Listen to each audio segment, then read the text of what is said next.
like a hot dog. Oh. On the 4th of July. We're good. This is why I wanted you to record so I could get the jitters out. But I can't look at her, right? Why would you be looking at her? She just... Okay. You're looking at me. I'm looking at you. Look at me, my love. Okay. Okay? Okay. Right. Looks at the camera. So who's worse, Charles, Chuck, or her? Maybe Mom. Actually, Mom takes the camera. why? Hold on. You are a guest. Yep, But most importantly, you were my wife. You were my best friend. You were the mother of my children. Now you're a guest on the Wild Chaos podcast that you helped I am. build and started all of this from day one with me. And here we are. Yeah. The people have spoken and they have wanted you. Why? It's because you kept me a secret. It's the best way. It's the only way. I know. It's nervous. I'm like scared. Why? Because my little clip. I'm gonna, I'm worried I'm gonna make a face or something. Oh, yeah. Yeah, Be you're... the next Hawk-Tua girl or something. We're not going to go that far. No, No, we don't need that. No? No. I keep rubbing. We don't need that fame. Yeah. Are you okay? All right. Yes, I'm okay. Why was this such a demand podcast is what I want to know. Is it because people are curious who you married or who can put up with your crap? Like, what is it? I Like, think it's what a little bit of everything. I think the people that truly know me know that it takes a special person to deal with my shit. Yes. I think the people that know us see how we've raised our children Yes. and what an incredible job that we have done, you especially. They want to know homeschool questions. We just finished a 10-day water only fast, Yeah. and that raised a lot of questions. Yeah. So that's why they want to know. And they want to know how we've met. They want to know what life was like in the military, dealing with that with me, to transitioning out of the military. Yeah. People just want to know. They have questions. Nobody knows the real side or the behind the scenes of me in my life, and especially our life, because Yeah. This one's different. yeah. This one's different because people are going to see a different side to you that they wouldn't normally see. I should be sitting in that chair. This is my chair. I know, but realistically. Okay. Where are you from? I was born and raised in Orange County, moved to Riverside County as a teenager. Yeah. Everything you could imagine with a Southern California chick, that was me. Like what? Just Neapolitan hair. I had the platinum with the pink and the black. I had McDonald's thrown up gang signs, eyebrows. Yeah, you did. Horrible. Yeah, you did. I don't, everyone talks all this shit on the late 90s to early 2000s, but like, dude, those thin eyebrows were they were a thing. I get so much crap for that. And the Rightfully worst so. part is with eyebrows, you weren't a diehard unless you shaved them. And so I would shave my eyebrows, but I left these little starter marks so I would have something to start with. And I woke up every morning with a little patch of hair fuzz on my face for eyebrow starters. This is a low point for sure, but Were you still doing that when we met? I know you were drawing them on, but did you have I did have extensions. It wasn't drawing. It's not drawing. You're just drawing on filling your... them in. Okay. You Whatever. know, Yeah, shaping. you have to justify that. But yeah, if for people out there, Forbidden was this like chick makeup artist on MySpace, and I sadly idolized her and wanted to look just like her. I was a fan. Christina Aguilera, that whole thing. So yeah, everything you could imagine with Southern California chick, that was me. Retired. Very much retired. Retired track snack. No, Mm-hmm. that's not what it's called. I just liked that style. Okay. Shopped at Tilly's. Wore 100 bangles per wrist. Cottonmouth Kings were life. KMK. But other than that, it's embarrassing. That's just, we met when I was still clipping in my hair, different colors, and I would take out my extensions and look like Sonic the Hedgehog because of all the fried bleaching that I did. And yeah, it wasn't probably my greatest times, but you fell for it for whatever reason. So, yeah, Yeah, that I did. yeah, you did. That I A did. hook, line, and sinkered your ass on that one. Mm-hmm. The big hot pink lips with like the Ed Hardy sunglasses. God, I'm glad that phase is gone. Yeah. The duck feet nails. Does anyone remember duck feet nails? Remember they flared out, you know? But now it's this. I'll never go down. I can't. It took me a long time to convince you to switch your nails to those. I wanted back scratchers, and you fought me forever on it. Yeah. There's a learning curve. There's a learning curve with nails. The biggest thing that I get is, how do you wipe your butt? That's the biggest thing that I get. And I say, just like you. I wrap, toilet paper and, yeah, just like you. But everyone that sees my nails wants to know how I go to the bathroom. I understand the women that have, the fingernails that curl and hang and dangle. Yeah. I would ask them, but yeah, that doesn't seem like. Yeah, when I bake, I wear gloves, and unless it's for our family. Then you end up with all the Yeah. sourdough underneath your fingernails. Yeah, but that's where I'm from. I know that people want to know how we met. I guess we could introduce ourselves, since we have a growing audience on the Wild Chaos side that really don't know us. So That's true. I didn't think of that. Yeah. I always think that you have your people that you've talked to for all these years and have followed your shenanigans just roll over. I forgot there's how many new people. a lot. They may not listen after this one, but They'll be hooked. we'll see. So let's talk about where it all started, where you and I met, how you and I met. This is so many people's favorite It's our number one story question. Yeah. of all time. Of all time. He has his Mel Gibson action-packed one, and then I have my Nicholas Sparks love story version. But basically, we met while driving. Mm-hmm. And it's exactly what you're imagining. Driving in a vehicle. And you know when you like pull up to a light and you kind of look at the person next to you and they look back at you? That was how it was. But yeah, I had just got off work and I was in a little Scion TC, the hatchback ones, the cool ones. Not the toaster oven and not the little Fiesta looking one, like the one with the wing. Yeah, you had a Folgers can tack welded on your exhaust. Unconventional upgrade, okay? That one was legit. You got ripped off on that one. It sounded like Scion TC was like, that one was, So I was in there. I was mobbing. I had my little leopard handcuffs dangling and my leopard seat covers and typical Neapolitan hair. And I remember seeing out of my rearview mirror this truck, this big truck comes up, comes next to me, and I look like this asshole. And I look, and Brody was hanging out the window. This beautiful, beautiful pit bull. that was my wingman. He was beautiful, man. He knew the routine. He was tan, looked like he had MAC makeup on, just like these green eyes with black eyeshadow. It was cool. And I look, and I see this figure, like, doing one of these. And I'm like, okay, got his attention.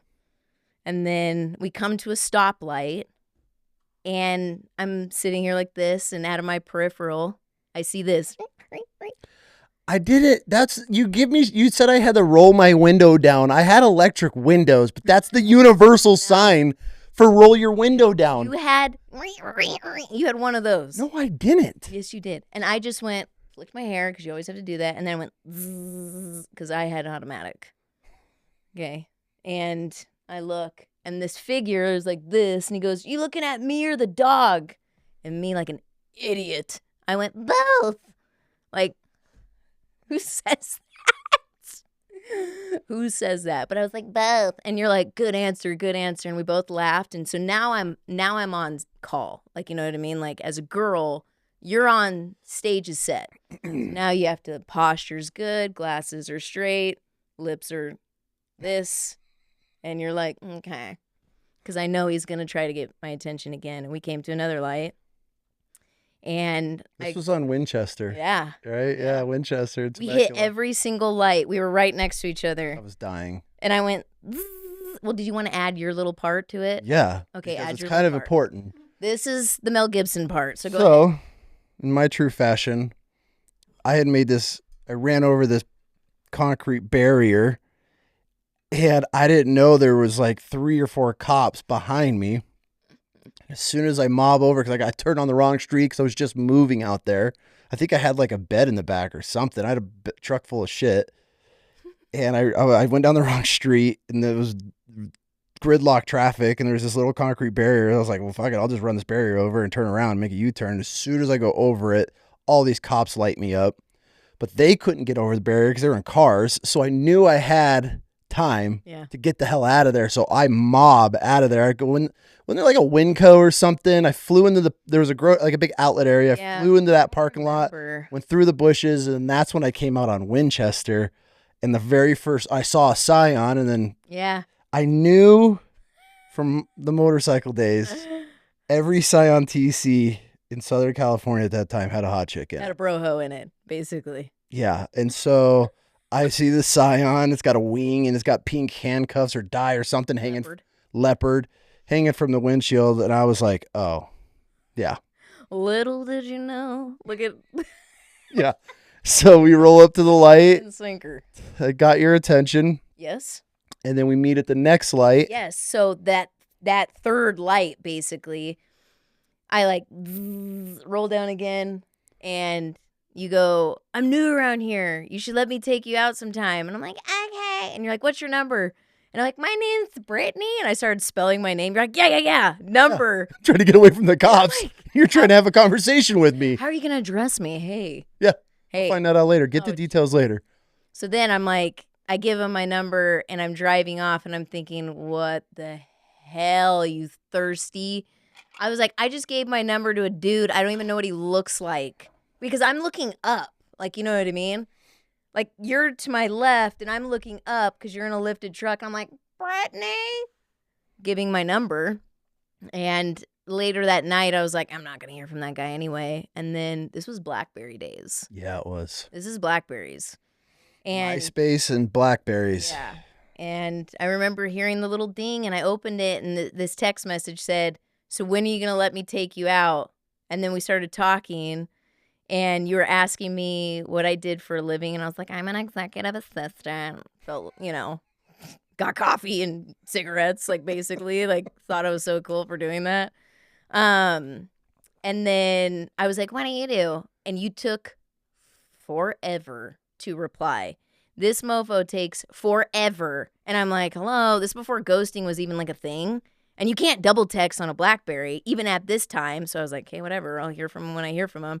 And then he writes back, Marine, don't judge. And I went, can I say? And I went, fuck.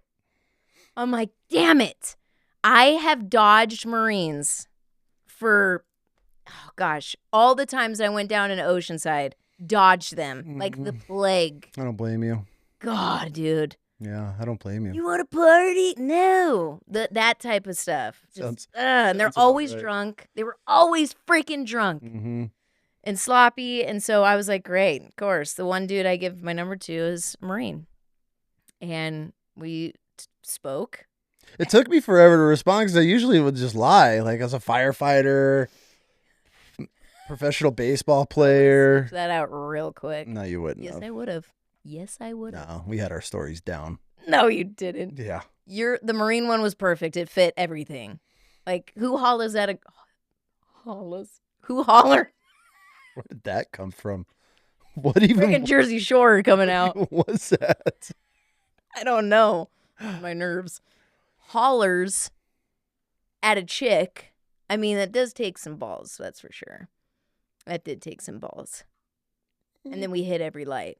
And then here's the weirdest thing. This is what people don't realize is that we hadn't even like met in person yet. And we were like literally emailing because you were in the field. I had to go to 29 Palms right after we met. Yeah. And we were emailing. So what do you like to do for fun? Like the typical dating questions. Yeah. And then we still hadn't met up. I could have swore you had a goatee. I had no idea what you looked like. For the record, I did not have a goatee. Ever. Yeah, Rocked handlebars. I've never rocked a goatee. So that was. I know. So it was weird. So then the time comes where we're like, okay, we're going to meet up and we're going to have dinner and this is going to be like the date. And it was basically a blind date. Yeah. And I'm like freaking out because I hadn't been on a date in a while. And my mom followed me to El Torito to make sure. And I remember texting, so I put on my greatest pair of ripped jeans with the bedazzled butt. You know what I'm talking about? Yeah. My best Ed Hardy shirt. I put on an additional dozen bangles and Giant hoop earrings. eyebrows. Just, I was ready to, what the kids call now, slay. And I remember telling you I'm parking, and I parked, and as I'm walking up, he denies this. I don't know why you have to lie about this. This is not a lie. It's This is 100% 100% facts because it makes the story. And why would I make this up? Exactly. Why would See, Lil Bamski doesn't want the truth to come out that he was nervous. And as I'm walking up, I see this dude, a little high and tight. Don't even say his low regs. I've never see. This is how I know you're lying, and everybody could vouch for this. I've never rocked a high and tight except for boot camp. Well, they all look the same to me. Oh, here we go. Okay? She's all you Marines look the same. So I see this dude. He's in a long sleeve, like kind of fitted, like white shirt, nice pair of jeans. And I think you weren't in K-Swiss. Thank God I missed that era. You were in like white etnies. There's nothing wrong with the K-Swiss back in the day. Those white, clean-ass K-Swiss. No. Honey, you drew on your eyebrows and you're going to knock me for K-Swiss. So were K-Swiss. Oh.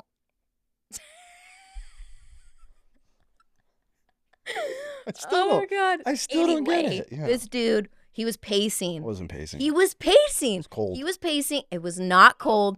And he was rubbing his hands like, okay, this chick's coming. And I'm like, click, click, click. I'm 5'1", so I have extra heels on.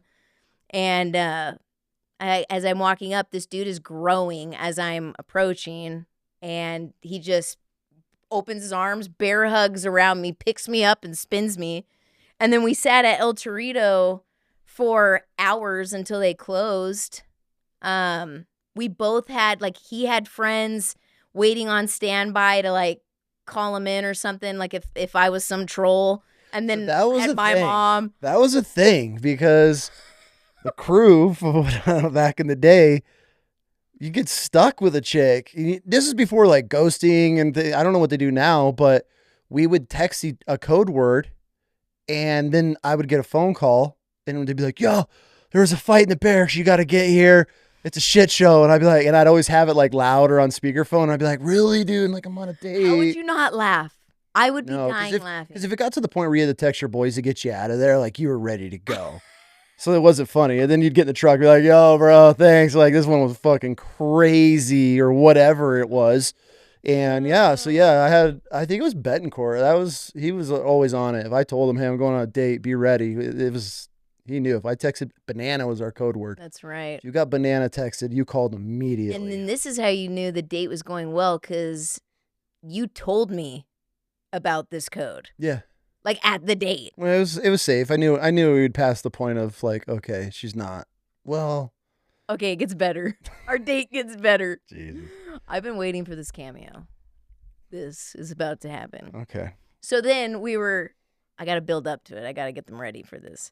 So then we were at El Torito just bullshitting, talking, laughing. I laid all my baggage on the table because your girl had some baggage.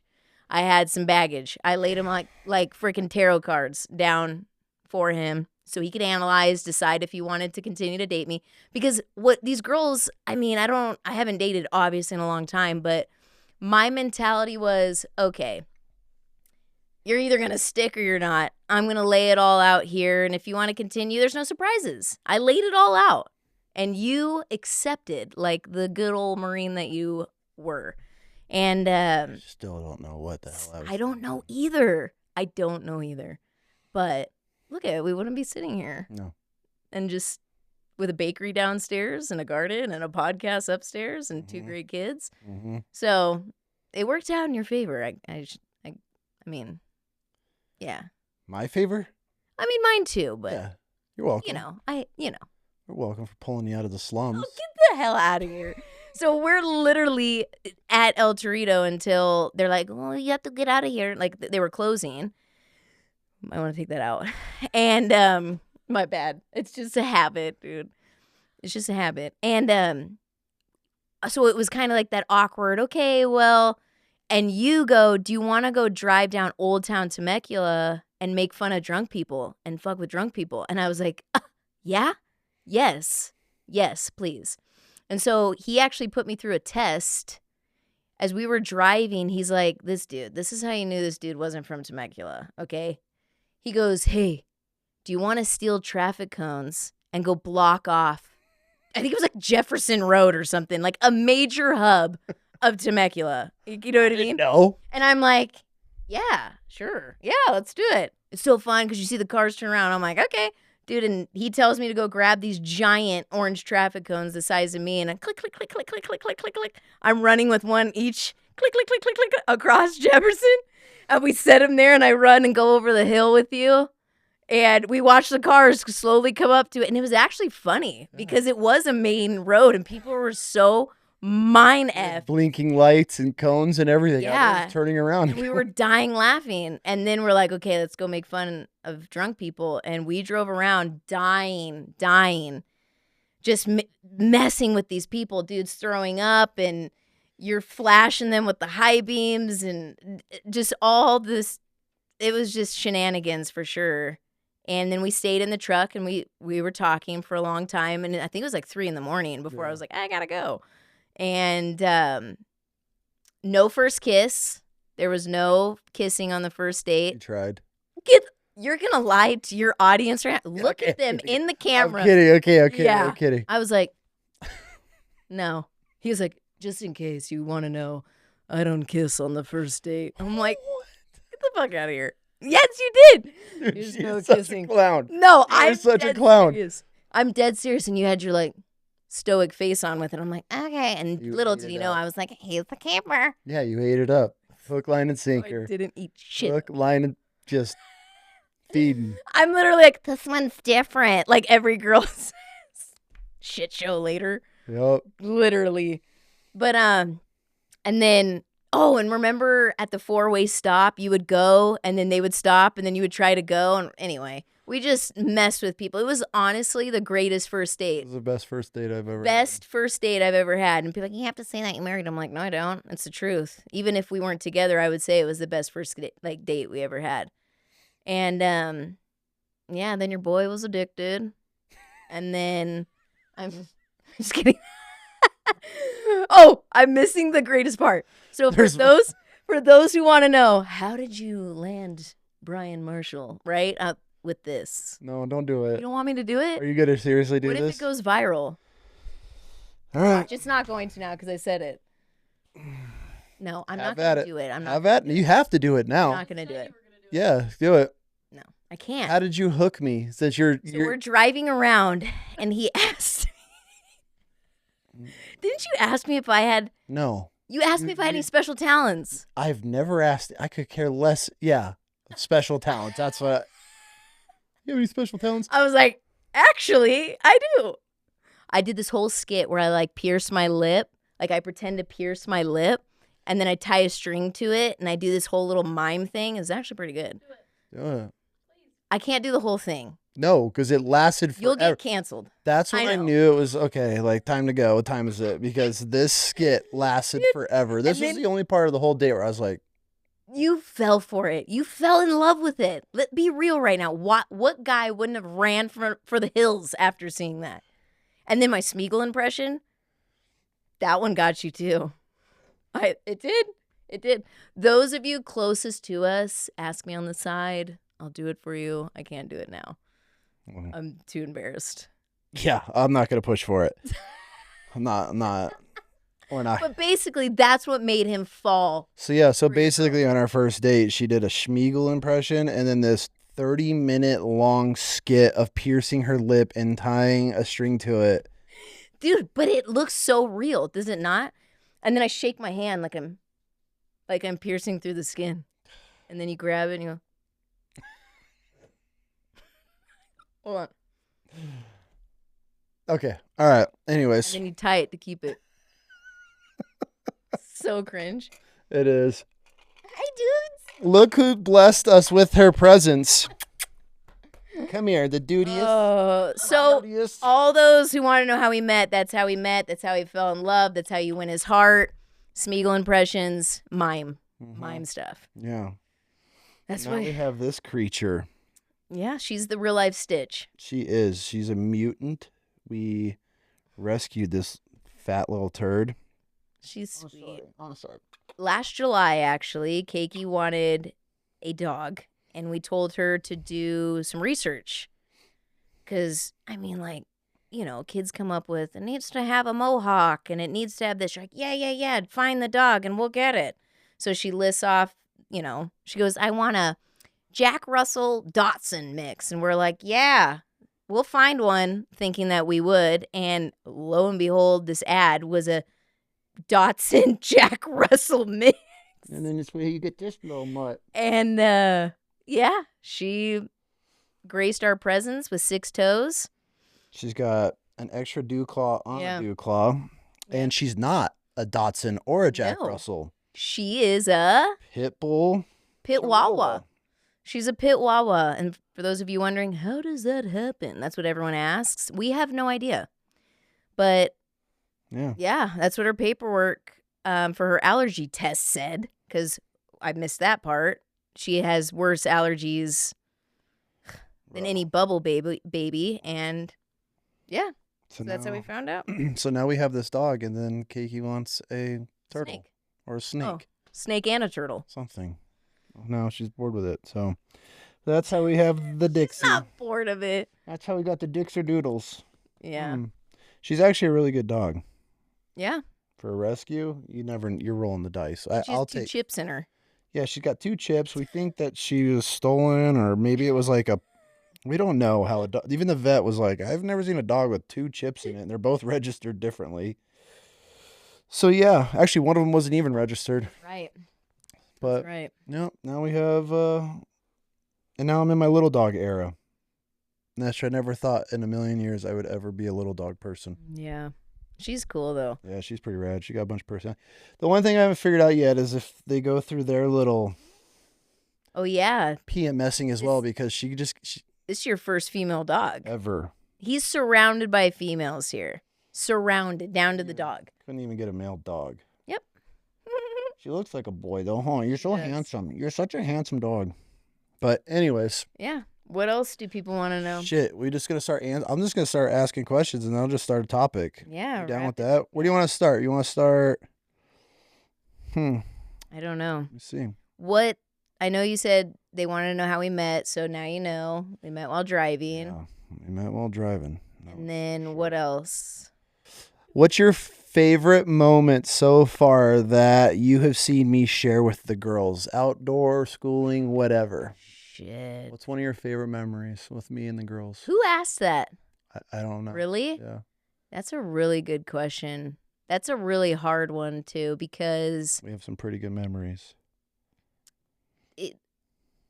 I'm going to shed some light and some serious light is you have many sides and like fate, you know what I mean? Like to parenting that not a lot of people see that you put out there.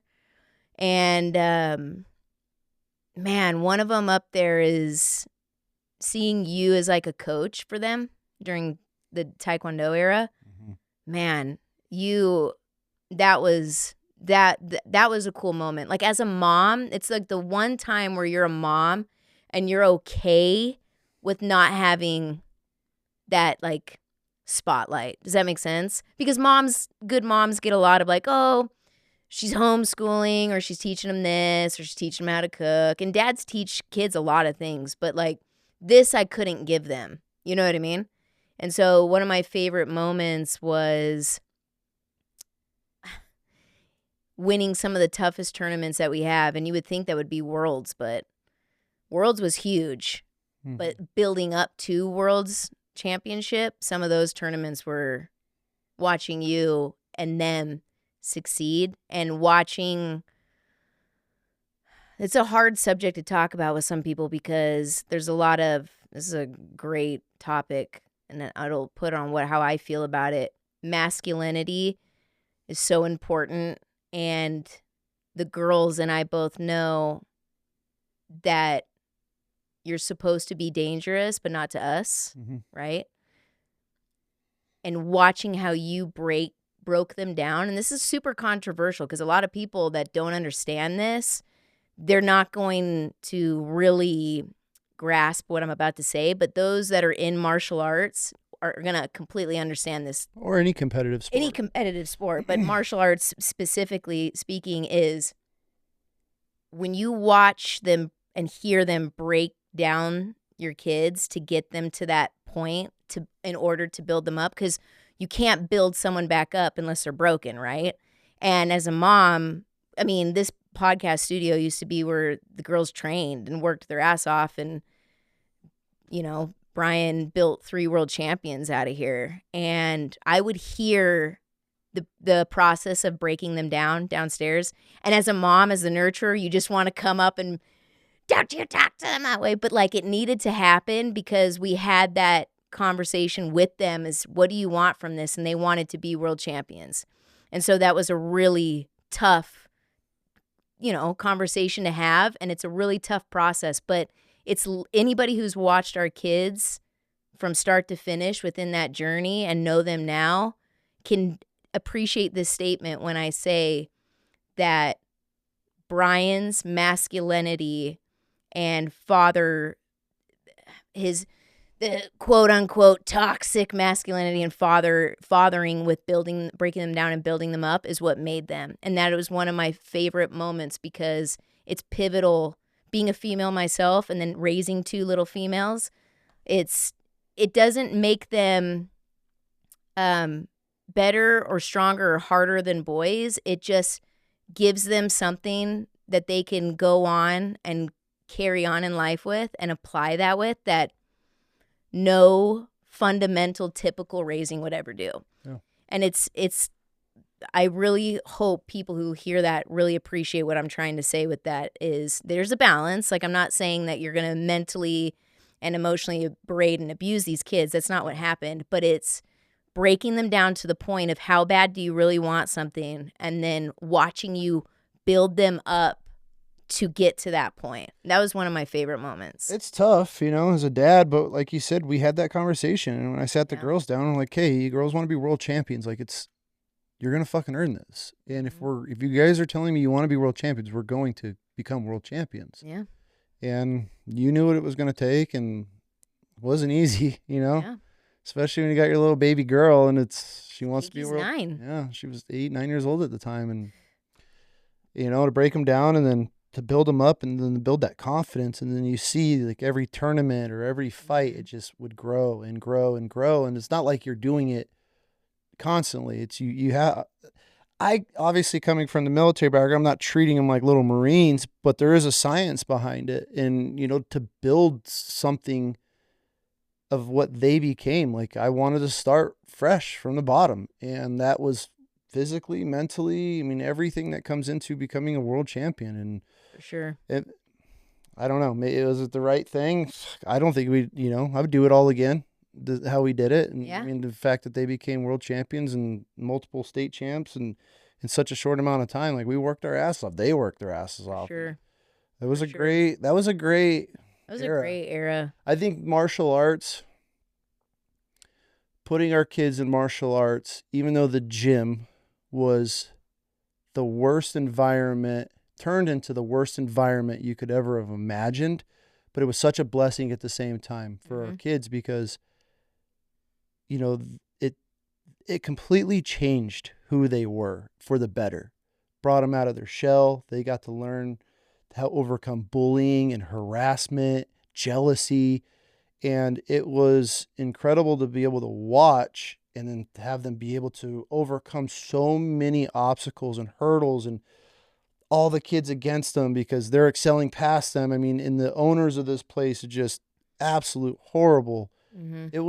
That was a wild time for us. And I'm so glad everything panned out the way it did, because it sculpted, especially her, it sculpted her into such an incredible, powerful young woman. And even though that place needs to burn to the ground of how they run it and treat people there, Our original gym. our original gym,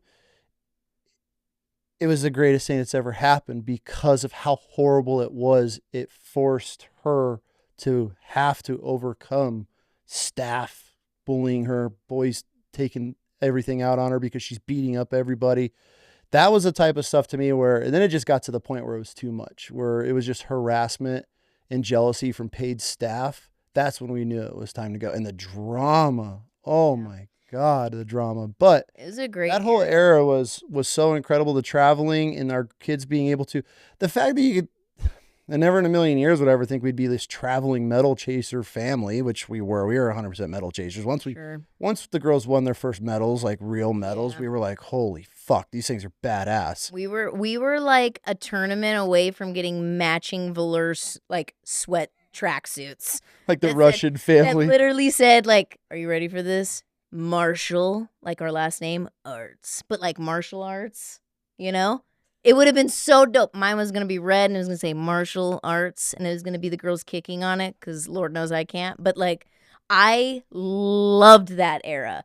But back to that original question was there's so many moments that make me so happy and proud as a mom watching any interaction with a father, especially with daughters. Mm-hmm. But one that is just, oh, man, that I could not give no matter what was that. And that to me that's up there of one of the best. What's your favorite part about being a mom? Is that a question? Oh, my question. That's your question? I've been a mom for a really long time. So I literally, I look around and everyone's like, my kid's 6. And like this whole thing. And I feel Just like having kids. Yeah, everyone's having kids. And I feel like I've been a mom forever, and which I'm super grateful about. But my favorite part about being a mom, and it sounds so cliche, but it's you get to carry these little humans around. You get to feel them moving. And like you're legit responsible for them. Like, you know what I mean? Like, it sounds so cliche. Like you want me to say like, well, it's the connection that we have. It's that connection could always be like built, right? Like you could have a horrible relationship with your mom and you could reconcile and have a good relationship. Like connections can be built, but like you are responsible from that very moment of making sure that that child is going to grow up and not just be a functioning member of society, but like just an incredible human being that loves the Lord, that is grateful for everything that they have, and that loves you back. And my favorite part about being a mom is, especially with, damn it, why would you ask me such a like deep question? This is my first freaking episode. My favorite part would probably be the fact that they think I'm the world. Yeah. And it's weird and it's a humbling feeling because no one is, like I'm not, you know? I have all my like fail points and stuff, but they think you're the greatest thing ever and like a superpower. Like my kids think I'm a super woman, and little do they know that I am just really good at just being really bad and just a crap show. But I think you do a pretty good job. That's life, you know what I mean? God dang it, babe, this is my first one. This is embarrassing. This is some rookie shit. No, not at all. God. You know how many tissues up here? Nobody cries up here. So usually I'm war the stories. first. No. Damn it. Hold on, let me fix this. We can edit. You can edit this out, right? I want it edited. I gotta look hard. But you say that like you try to downplay yourself, which it always bugs me because You put so much into being a mom and how you've raised these girls. I don't think you should downplay yourself like you do, because we have absolutely incredible children that I I've do. yet to compare anybody to. Well, And yeah, I give you 90% of the credit. I'll take a little slice of the pie. you get a bigger slice. But You get a bigger slice. you are a huge role in their life in every aspect, from boy shit and dealing with all the boy stuff and Yeah. the changing and just the emotions, and being so close with these girls that they can come to you for anything. And that's where I sit back as like a father, and I feel that's very important from my side watching, is because of, especially this day and age, these girls they're so lost, and it's scary and it's sad to watch a huge chunk of these kids, and they don't have moms they can go and talk to or ask questions or take the advice, and you're there. You're always on. You're never off. It could be whenever she walks in the door, I appreciate you're that. there. I do. You're there every time. It's a lot of work, man. Like, and I know there's parents out there that are listening that are either super convicted or they understand exactly what I'm going at right now, is that being a good parent, and this is me speaking not on my reflection of me, but like looking for outside looking in, is in order to be what I think is a good parent is you have to shut off like whatever you didn't have or whatever happened to you or whatever it is. And it's like you have to almost be like, okay, I can't let my past dictate how I'm going to raise my kids now. How would I raise my kids at this point and now? And being a good parent is really fucking hard, because you cannot be lazy. And that is the biggest thing that I see raising sons, raising daughters. And I'm not going to sit here and act like I've raised a million kids, because I haven't. I've only raised 2 and 3 if I'm including you. But like literally, you cannot be lazy. And it's the easiest thing to do. And people think, oh, well, my daughter came home from school. I said, hey, honey, what's wrong? And she said nothing. And she ran upstairs and shut her door. Not in this house, ho. I am coming into your room. What is the problem? Nothing, Mom. Nope. Don't lie to me. Like, you see what I'm saying? You can't look at it as, oh, well, if she has a problem, she'll come and talk to me. No, they won't. No, they won't. I didn't. Like, you know what I mean? Mm-hmm. I'm not trying to use my past as an example of how I raise my kids now, but like, I think your past is a huge example of how you raise your kids now. but the whole point is you cannot be lazy. And that goes for dads, that goes for moms. And people are like, well, you don't know what it's like because I got to work. Yeah, I work too. Like, you have to be intentional with your kids. And everyone always asks us that. Everyone always asks us that because they think we have these perfect kids. And our kids are incredible, but no one's perfect. Like, you know what I mean? Like, I'm not going to pretend like we're this perfect family. We have our issues. We have our problems and drama and shit. But, like, you can't be lazy. And that's the hardest thing for people to hear right now. Because the first thing that they want to do is be defensive. And they're like, well, you don't understand. Oh, I understand. You think I want to sit on the foot of my daughter's bed and talk about the same freaking boy for the 800th time and how he broke her heart for the 50th time? And you have to sit there and kind of guide them through it like a freaking spirit guide? You know what I mean? Mm-hmm. I want to go to bed. But I know my daughter's not okay. Yeah. And so I'm not okay going to bed. And everyone's like, well, there's always tomorrow. That's great for you. Not in this household. I want to make sure she gets a good night's sleep, and I sure as hell get a good night's sleep, and you just can't be lazy. Yeah.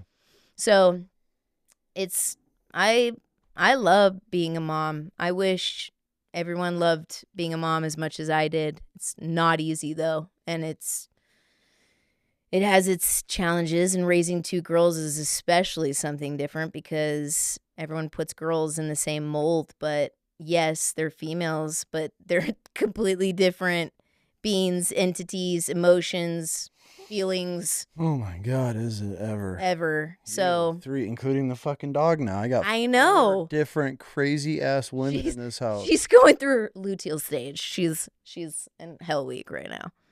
Yeah, But doesn't give me any love. no, that's a deep question. I wasn't prepared for that. We were just talking about Smeagol's and everything, and then we went straight into motherhood, and I started crying. What a mess. What a mom. You know? God. What else you Nothing got? wrong with that. Some more questions. Oh, this is from Brummy. Oh gosh. What? What's the biggest change between Bam? Hold on. What is the biggest change between Bam or Brian? By the way, you two. What's the biggest? What's the biggest change? Oh, Okay. even start. Biggest change between you? Mm-hmm. Like just That's all. That's that he asked in general. What's my where have I changed Okay. the most? so for context, Brian and I, oh, that's by the way, let me preface something by saying if you hear me say Brian, that is Bam. Bam is Brian. Brian is Bam. I don't call him Bam. I only call him Bam if y'all are saying Bam. Brian. So if I say Brian, same person. So Brian and I have both seen each other and what do we say, 4 different seasons, right? Like I've gone through 4 different Brians. And just like you've gone through 4 different Britneys, probably 6, right? So with you, the biggest change that I saw with you is you went from being a Easy.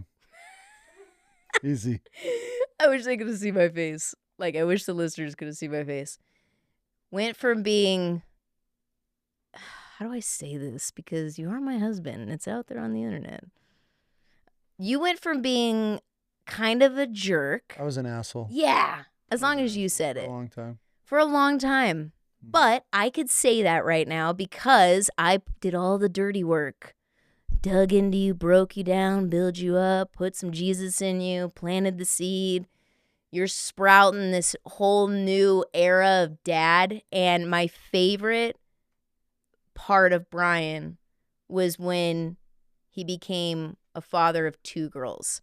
So you have to understand the first one's always different, right? You feel it, but you feel it even more the second time around. And you did a lot of growing up, as did I. I'm not going to pick on you.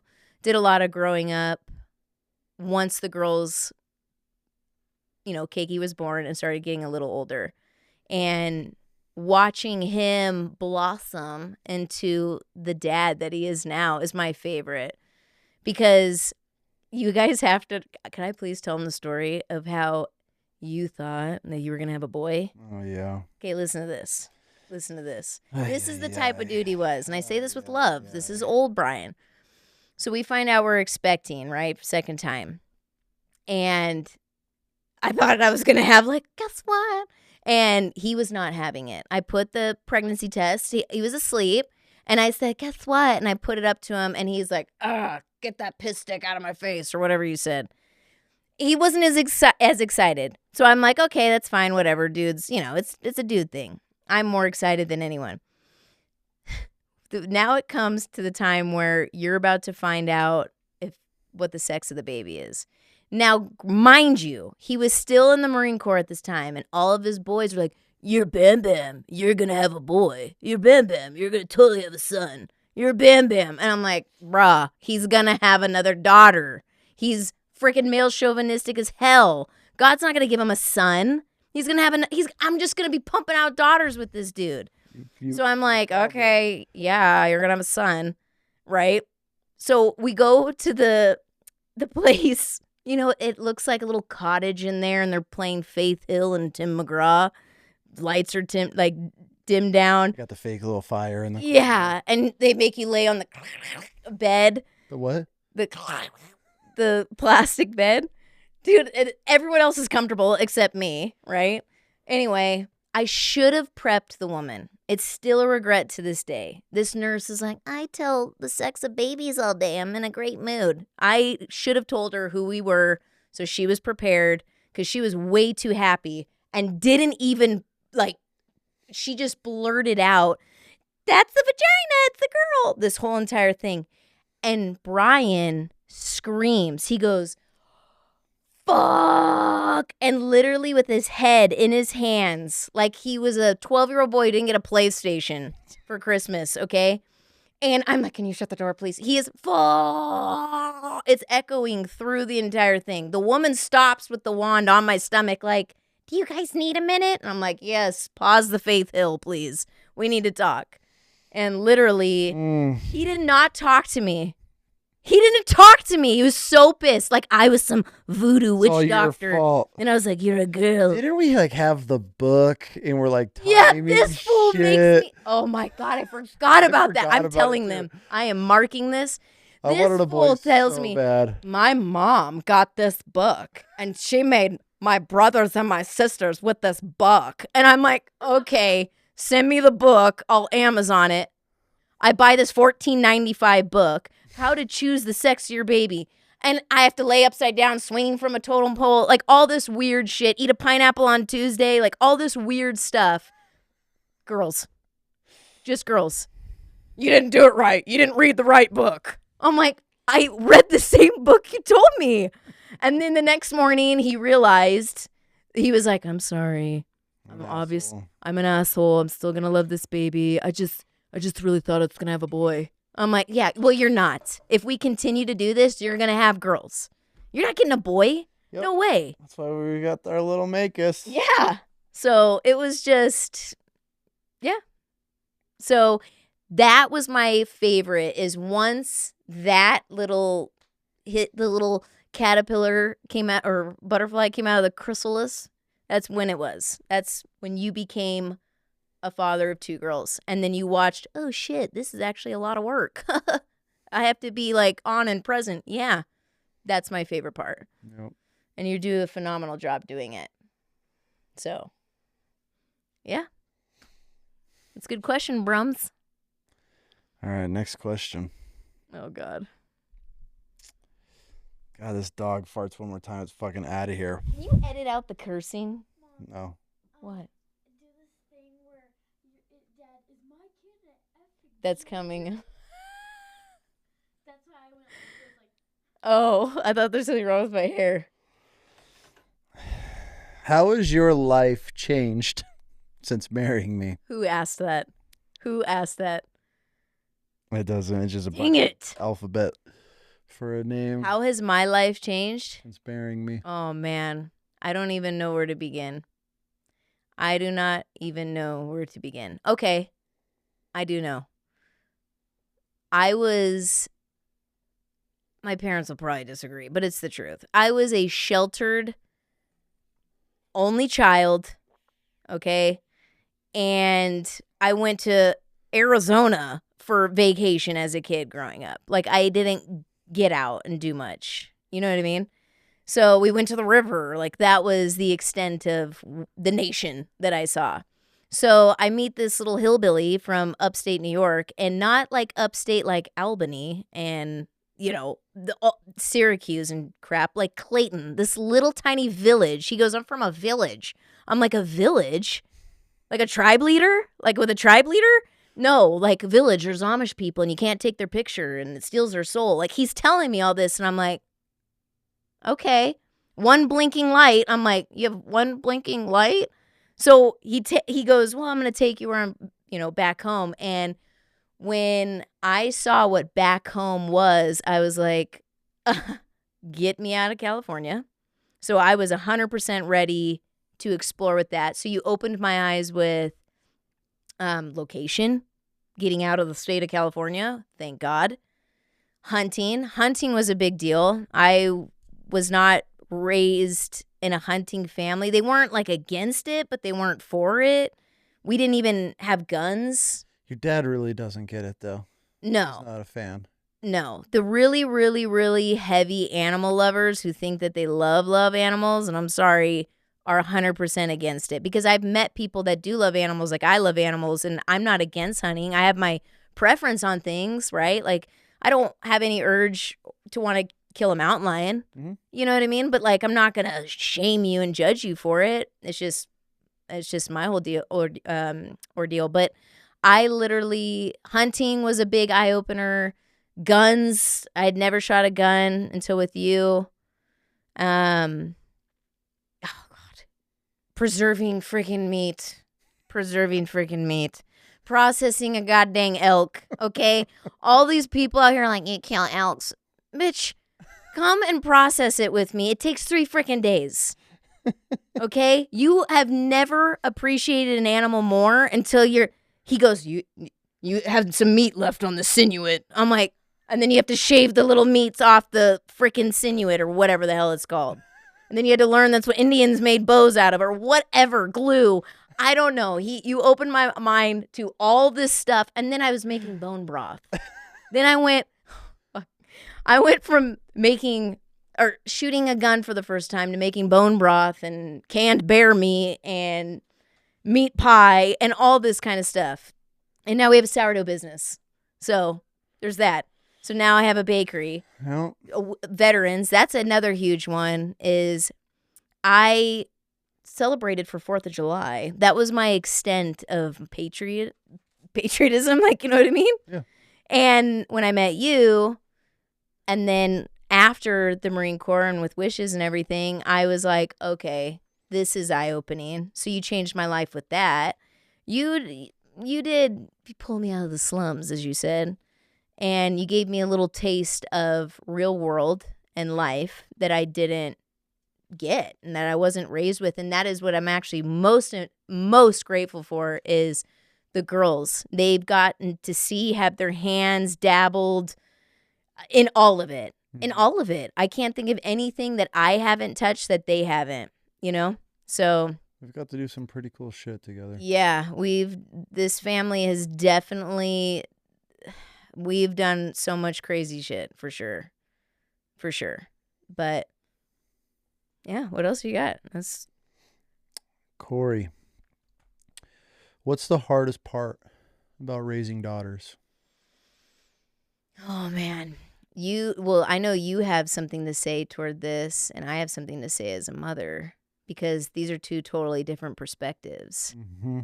And let the world know that, like, we don't raise sons. We don't know what that's like. Brian was a son, obviously, so he has, what he can imagine. But raising daughters is, guys, like, raising daughters to me, we're the hands that rock the cradle for everything in life. So if our daughters, and I'm not just saying ours, but ours as like a society, aren't locked in and properly handled, in my opinion, this is just my unprofessional opinion, the trajectory of how that could change with the world is incredible to me, because raising daughters requires extra special gloves, because you're not only raising them to be strong but also be feminine and also be elegant and graceful, but like you have to raise them in order to survive if they don't have it. And there's this huge misconception. So like, in my opinion, I'll look at daughters that are raised and they're very dainty. They don't get, they can't get dirty or they can't do this. And that's great. That's your pure femininity, right? That has to be protected and preserved. And then you have the daughters who are like raised like a son and they're kind of hard to read. You know what I mean? Yeah. And you're kind of like, whoa. And then it becomes a little less feminine. But that balance, and this is going to sound super cheesy and cliche, but if you think of a legit princess, right? And I know it sounds funny, but I'm saying one that could represent her country, who is elegant, beautiful, there for the people, sweet, graceful, but can also jump on her horse and lead a group into battle or be support of a battle or take them out somewhere safe. And I'm using this as like an example. I know we're not in this world, but like that's in my mind how I want to raise our daughters and how we've raised them. They'll never be stronger or faster than, a boy. Mm-hmm. We don't raise our kids to say that they're going to be better than boys. They're different. Each sex is completely different and has their strengths and weaknesses. And I know you and I have spoken about this with how we approached Taekwondo and these girls fighting boys, because that's a big thing. Is people always ask, they're like, well, your daughters fight boys, how do you teach them to fight them? I'm like, we tell them, hey, boys, no matter what, they may not be graceful, but they're stronger and they're faster. Yep. Either dodge it, right? Or just be a little better, kick them to the head. Like that's was the coaching. And we preface that with like, hey, like boys always have an advantage. Find a way around it. Make it your own. And so that's how we raise our kids. Is I'm very big on femininity, but I don't want them to ever be helpless. With the women back in the day, you men would leave, right? And we would have to handle a lot of shit without you guys. And the ones who couldn't didn't make it. And I want my kids to make it. And that doesn't mean that they have to outcarry or outlift their husbands. It's just, hey, they're not around. Enjoy being taken care of on a feminine level if that's your dynamic with your man in the future. But I don't ever want you to feel like you have to compete against them the whole time. And so raising daughters is definitely special gloves, in my opinion. And I raised them differently than how I was raised. And that to me says a lot, and you've never raised daughters until this point. You don't even know what it's like to even be a freaking daughter and to be a girl and how crazy it is. I have to tell this guy all the time, like, hey, listen, we think of things 8 different ways with 4 different like wires crossed. You guys are like A, B, sometimes C. We're like E, F, G, H, I, J, K, L, M, N, O, P, like all the way. So you've gotten better. You've gotten better. But I feel like I talked forever. That was a long cameo. Dad's like waiting for his turn. Perfect. Was it? Better get views. Just kidding. I forgot we're recording for a second. What do you have to say about raising daughters? This isn't my episode. This is your episode. Are we going to fight about this later? What do you mean? Why would we fight about it? Just kidding. I just wanted to give them some We don't spice. fight about shit. The only thing we ever fight about... Wishes. Yeah. And then bread cost. Yeah, you don't fucking listen to me. $10 a loaf. I'm like, $10 a loaf? We got $20 of inclusions in this thing, plus time and labor. Your boy wants $37.99 for a loaf. I'm like, no one's gonna spend $37.99. He's not really saying $37.99, but like, you wanted to charge half. No, that was for a show. That was for a show. We're still trying to figure this shit out. It's growing way too fast, way too fast.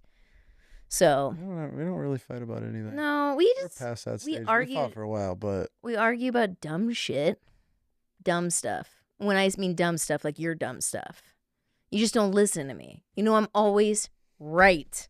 I'm always right. I'll die on that hill. Nope. I'll die on that fucking. You think that there? Oh. I'm just kidding. I want to know how many wives are laughing right now and how many husbands are like, God dang it, she's right. Because my wife's always right. I don't know why I did that in a country accent. My God dang it, she's right. I feel like someone with an accent's listening. Anywho, what's the next question? What's been the biggest challenge of homeschooling as parents? Bro. Okay, before we get into that, let's just jump into homeschooling. Let's just go there because that was a big topic of this episode. Bro. Can you see my foot if I put it up? Is it blocking? Yeah. Oh, can I put mine up too? Can I move my chair? No, you're not moving your chair. Dumb. Who makes these rules? Homeschool. Let's talk homeschool. Do I look short? I want them to think I'm tall. You're going to have a hell of a time editing this one. Okay, homeschool. Let's talk homeschool because we have a lot of people that follow. We have a lot of people that have started homeschooling since we've done it. I didn't know that. Yeah. Don't tell me this shit. Yeah, it's wild. I run into people all the time and a lot of vets and a lot of, which is interesting and it's cool to be able to hear this because we are nowhere qualified to be the homeschool parents, at least that we ever thought we would be. So the fact that we're doing it, you're doing it, and absolutely have excelled at it. And I feel that we give, our kids the opportunity to go back to public school every year. They have that option. We ask Every them year every we single ask them. year. And the answer is absolutely hell no. They do not want anything to do with it. And so let's jump into the homeschool side of things. Okay. Why? Why? Let me first start by telling people right now, when you think of school, when you were in school, what is the first thing that comes to your mind? Because I'll tell you mine. Pythagorean theorem. That's the first thing when I go, school, I think of, this is the Pythagorean theorem and I remember going, when am I ever going to use this? Like literally, give me another one. How about when the freaking teachers were like, you're not going to have a calculator in your pocket? I have a calculator in my pocket. So first things first is with homeschooling, you first have to wipe out the thinking that you're unqualified, period. And that's the hardest thing to grasp. I struggled with it. So rewind way back 2020 when the world went to shit. I literally felt it put on my heart. I needed to pull my kids out of school. There was a lot of crap that was happening with COVID. There was all this crazy, I know everyone listening to this knows what I'm talking about. Mask on, mask off, mask on, mask off. It was this whole thing. And it was messing with our youngest child at the time, who was starving herself at lunch because they couldn't sit with their friends at lunch. They had to sit on a purple dot while their friends sat on a green dot. And the only time that they could play with their friends was at recess, like after lunch. So Keiki wouldn't eat. And she would go and freaking play for the 15 minutes because that's all she wanted. No mask because they were outside. And then playing with her friends. And she would come home. She would binge eat, get sick, and then pass out. And I was like, okay. It's one thing to like mind F us with these masks and all this bullshit 6 feet shit. It's another when it's affecting my child's like development and nutrition, right? Like you're now encroaching into my parental lines that I'm completely uncomfortable with. Mm-hmm.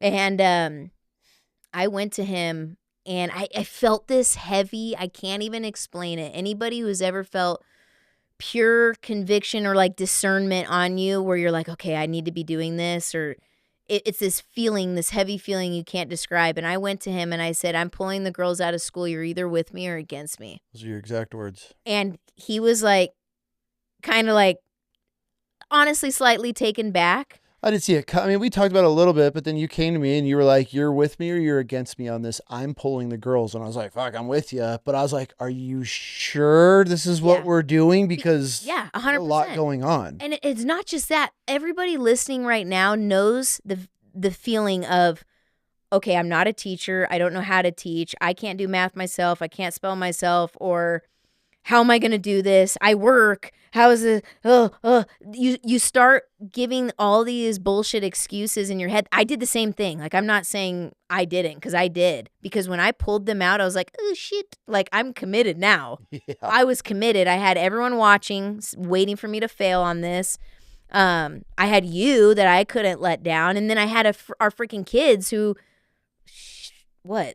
first, second grade and eighth grade at the time. Second grade and eighth grade, 6 years apart. And I'm like, okay, all right, okay, well, we could do math together. No, we can't do math together because she's doing pre-algebra. And then I'm thinking, oh, shit, I messed up. I can't do this. I had everything going on. I'm still running businesses. I'm selling real estate. Like, I majorly messed up. And that's where that panic moment is what everyone goes through. And they either throw their kids back in or they're just like, well, you're out and you're just going to F off all day. But it was super overwhelming, and I remember thinking, I can't do this. I'm going to fail them. I'm not a teacher. I'm not a teacher is what I kept telling myself, because everybody around us growing up, teachers know what they're doing because they're teachers. And I'm not jabbing at anybody who's a teacher, but there's shitty doctors. There's good doctors. There's shitty teachers. There's good teachers. I could not let my children sit in a classroom where they were playing with their health. And when I mean playing with their health, meaning letting them sit with masks on, with shitty, dirty air vents, and then acrylic windows popped up, I'm going to be like, yes, honey, go to school and learn. And they're doing that thinking it's going to stop germs. How in the hell do you stop the freaking stomach bug from going around school? Why don't you do that with that? Right? So I'll go on that whole tangent with that. But they were playing around with that. And I'm like, okay, if they're going to play fast and loose with that and some dumb crap with that, what are they doing with education? And this is when our country was at like peak hell of just going to shit, when books in the libraries and teaching kids this and secret societies for this. And I'm like, okay, no, absolutely not. And it was overwhelming. But I realized, you know what? They're my children. I know what makes them stay focused, and I know what doesn't. And it was actually really cool in the process, because anybody thinking about homeschooling, it's not as complicated as you think. And there's this huge, huge misconception that they have to know this. Technically, your kids need to understand something first in order to move on to the next thing. And like, what happens is in our school system, you're set up to fail. For sure. Oh, you don't understand pre-algebra? Oh, well, you could go do tutoring, but we're still going to continue learning it. And if you don't learn it at tutoring, yeah, you're going to have to go to summer school. Oh, you failed at summer school? You're going to have to do it again. And like, I get it, but that kid obviously is having a problem learning and understanding. Yeah, but I feel they're not even doing that anymore. They're just pushing kids through. Like, who the fuck is failing grades these days? I remember even back when you'd get maybe a kid a school year that would fail, get held back. Like, it's a worksheet. Yeah. You know how much summer school I did? Anybody who knows me family-wise knows I didn't have a summer vacation. I did after I finished summer school. That's basically it. It was little worksheets. Yeah. I had little worksheets from the same flippin' math book that they gave us in the class, and I had to walk up. Here you go. There's my worksheet. Didn't mean if I understood it or not. Mm-mm. I just had to get it done. So with this, I was teaching a 2nd grader and an 8th grader. You can't teach them at the same time. This isn't Little House on the Flippin' Prairie, right? They're not going to learn the same. I have 2 kids who have completely different learning models. Keiki is fidgety. She has to do something while learning, right? She's hands-on. I got to learn her heart with it. I got to learn that Christy needed a little extra time walking through it, right?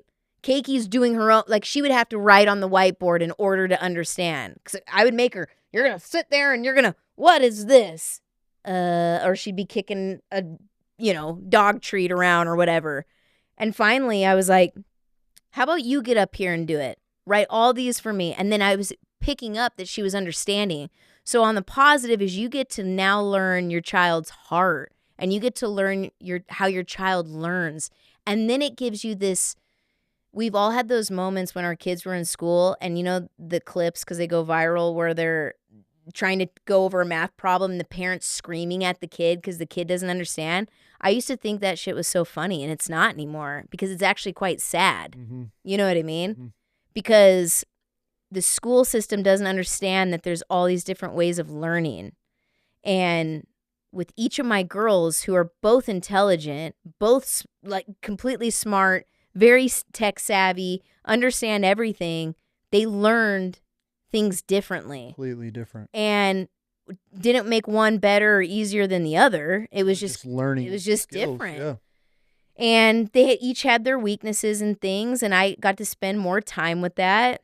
I think that's a really cool part. It is really cool. 'Cause you get to, once you've kind of sniff out their weakness, you really get to hone in on that. Yeah. And then you're bringing their weakness on par with everything else until obviously they level up or move on to a new curriculum. But I've watched you do that over the last several years, and it's like, okay, she's, you and I will sit and talk, and you're like, hey, she's struggling in this.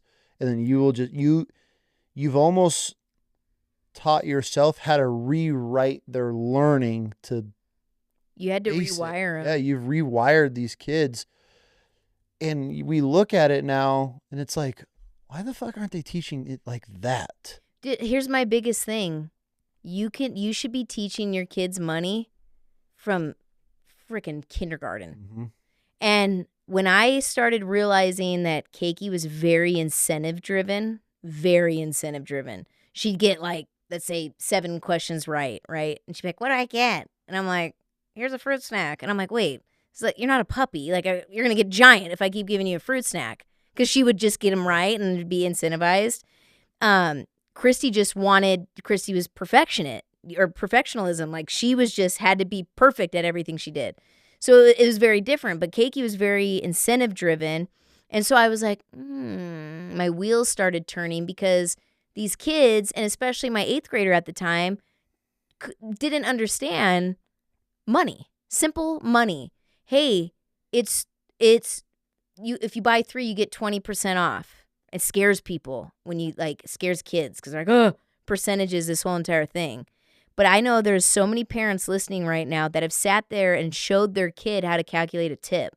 And if they haven't, you should. Oh, every time. And to me, I'm like, okay, why am I complicating everything with Pythagorean theorem and all this dumb shit that they're not going to do, but they can't calculate a sale, what is a percent off, or how to calculate a tip. Learn what a binomial is, but you can't even do a 10% on a tip? Dude, I've even asked some of my engineer friends. They're like, we have calculators for that. I'm like, oh my God, you don't even do it by hand? Remember the x equals y minus 2? Dude, this whole entire thing. Do you have to know it to pass SATs and shit? Yeah, I get it. Like, if you want to get into college, and that was a whole other conversation, and I'll die on this hill. I think college is a choice. I'm not saving up for college, and that is a big thing. People think, oh, why would you not? What if your kid wants to go? Well, you know what? My kid will find a way to go if she wants to go. I will die on that hill. I don't have a college fund. I'm okay with that, and I don't want it, and I think college should be a choice. And we've had this talk with our oldest. Like, if she wants to go to college, we will support it. But if she doesn't, then we will support that too. But she's got to figure something out. Mm-hmm.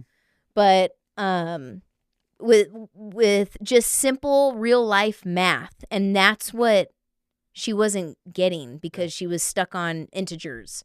You know what I mean?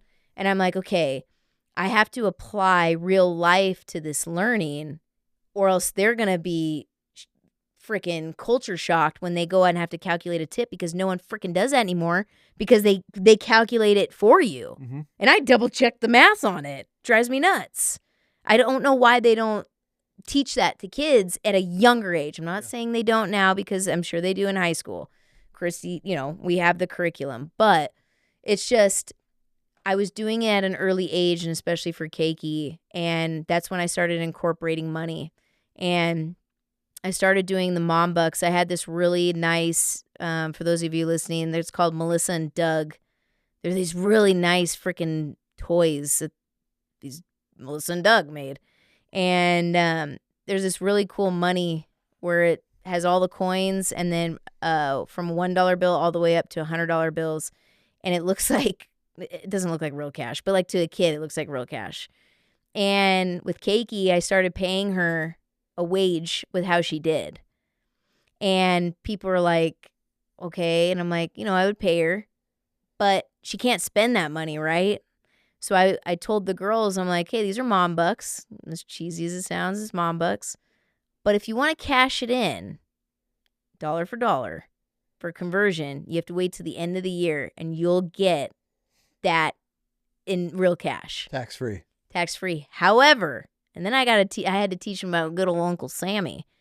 And 2 things you can't avoid in life: death and taxes, right? So I go, now let's say you want to cash in your little crisp $300, your little mom bucks. You want to cash that in at some point during the year? Mom takes 20% off the top. So then this little shit is like, I have 850,000 mom bucks. I'm like, shit. Yeah, I remember she came to me with a wad. I looked at you like, I was like, I don't freaking know. Well, because you're thinking the kid will be like, can I cash in?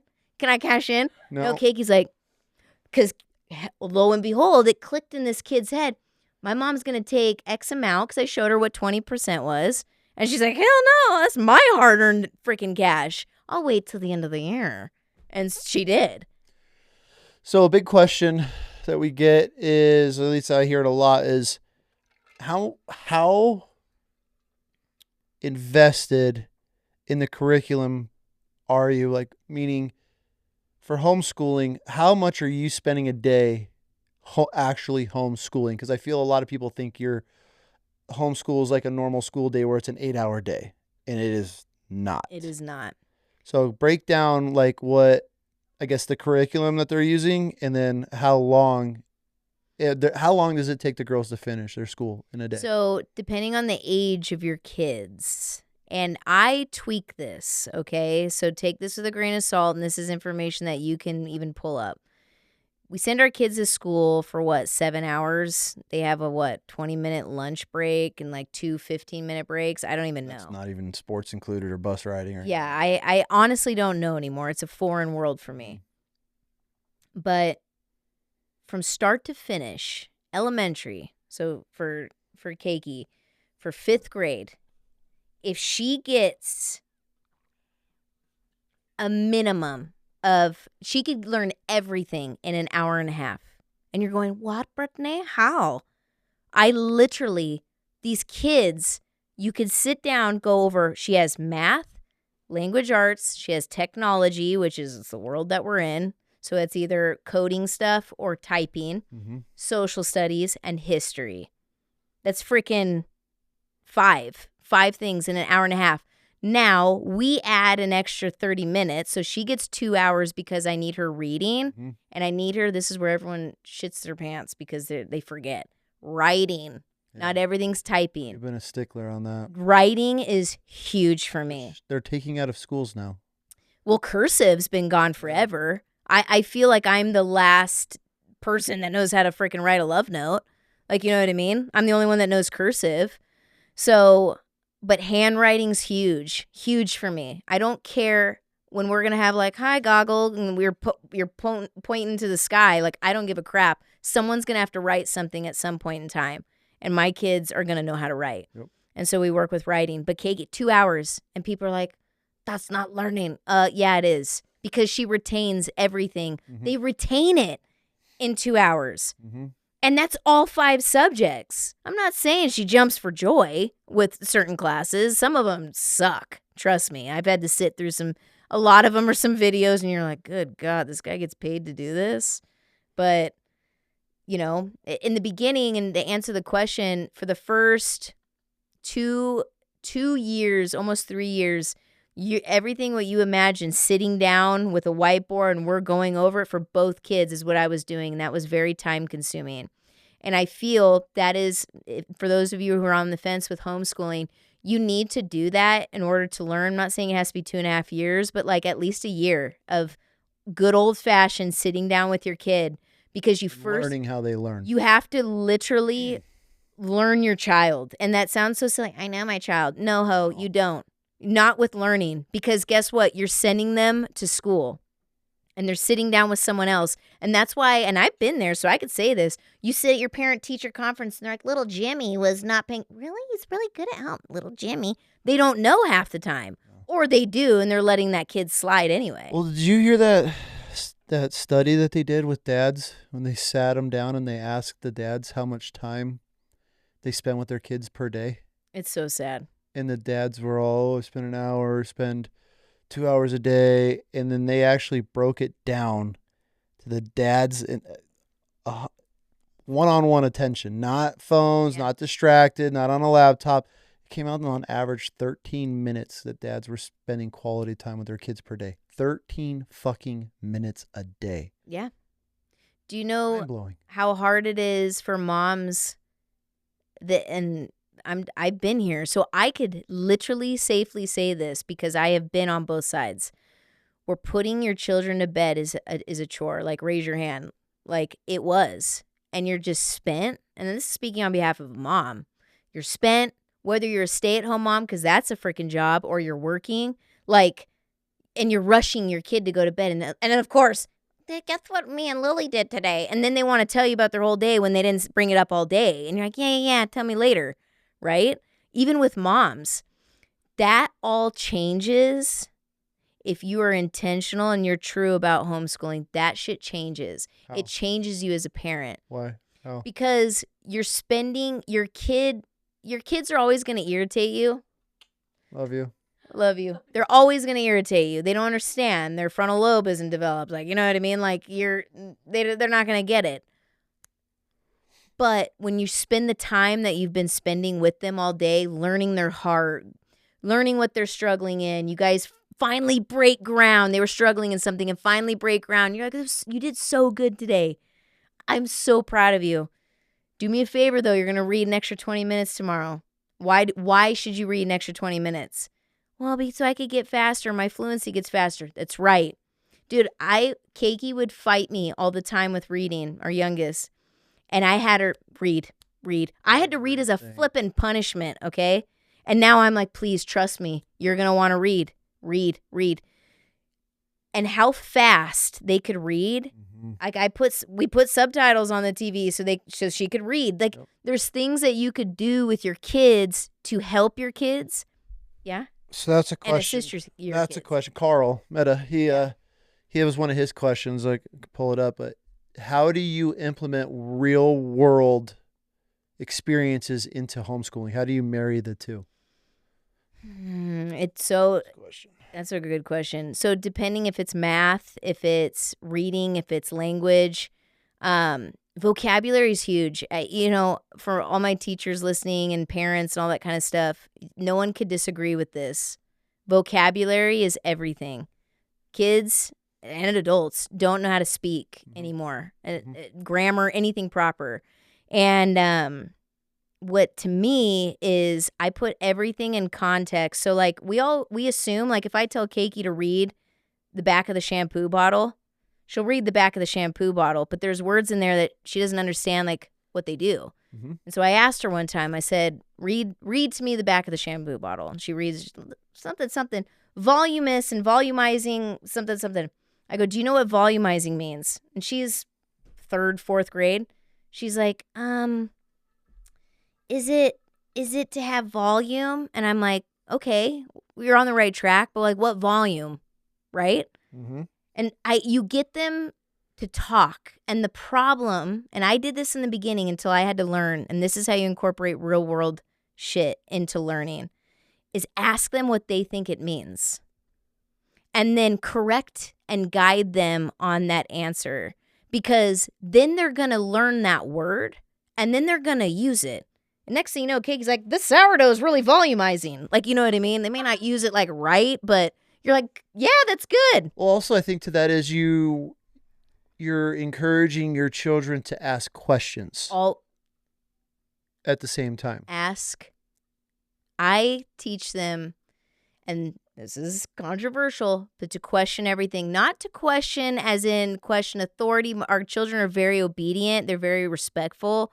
But it's to increase their knowledge and their understanding, and especially in today's world where everything's taken out of context. Everybody listening to this right now can understand how many times we have gotten butthurt or offended or worried or confused over a text message that we are reading out of context. Everything is out of context. Most freaking confrontations are because of wrong context. And so when I sit there and I teach these girls and I talk to them about things, and another thing too with real life, and you can fight me on this, but this is another thing I'll die on, is I was raised no means no, right? Which is fine. When we say no, the girls know. But what's huge is I explain why. And let me explain. Because us growing up, the millennials and beforehand, it doesn't matter. No means no, right? And you're like, fuck, okay. But you're like, but why? It's like the forbidden fruit, right? And so I go, do you want to know why we said no? And they're going to be like, yeah. And I explain it to them. I go, does that make sense? Well, yeah. Would you do that?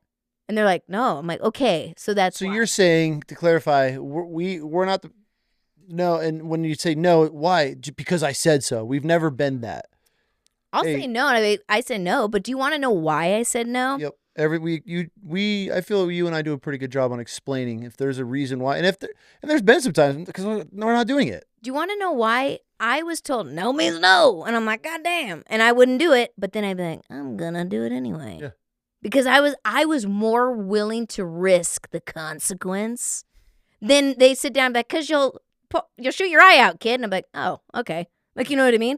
Doesn't mean they're not gonna do it still, but everything is in real world context, and because everyone forgets because they shove a flippin' tablet or a phone in front of their kids, they think that they're gonna understand, but they're gonna dumbify them if they do not explain. When you are sitting there at the doctor's appointment with your child, the first thing you want to do is hand them your phone because they're driving you nuts because they want to know why the sky is flipping blue, right? I don't know, Timmy, watch Cocomelon or whatever, right? Be like, why do you think the sky is blue? I think it's blue because God made it blue. Whatever it is. I sit there and you talk with them and you're like, oh, okay. What does that word say? And I make Keiki read flipping everything. Mm-hmm.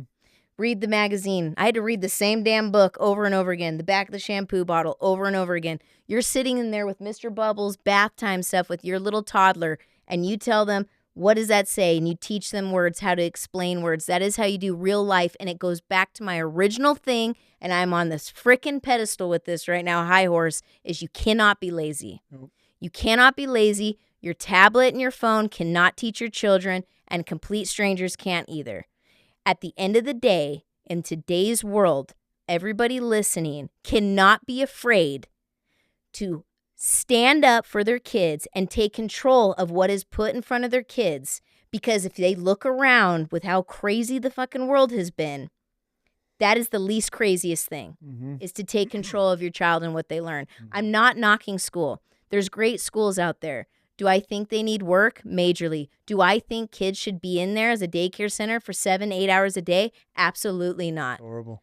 When I grew up, and this is no jab to my parents, but I was the daycare kid. I was not only in school from the beginning and sometimes the daycare before school starts because it was on the same campus, but I stayed even after.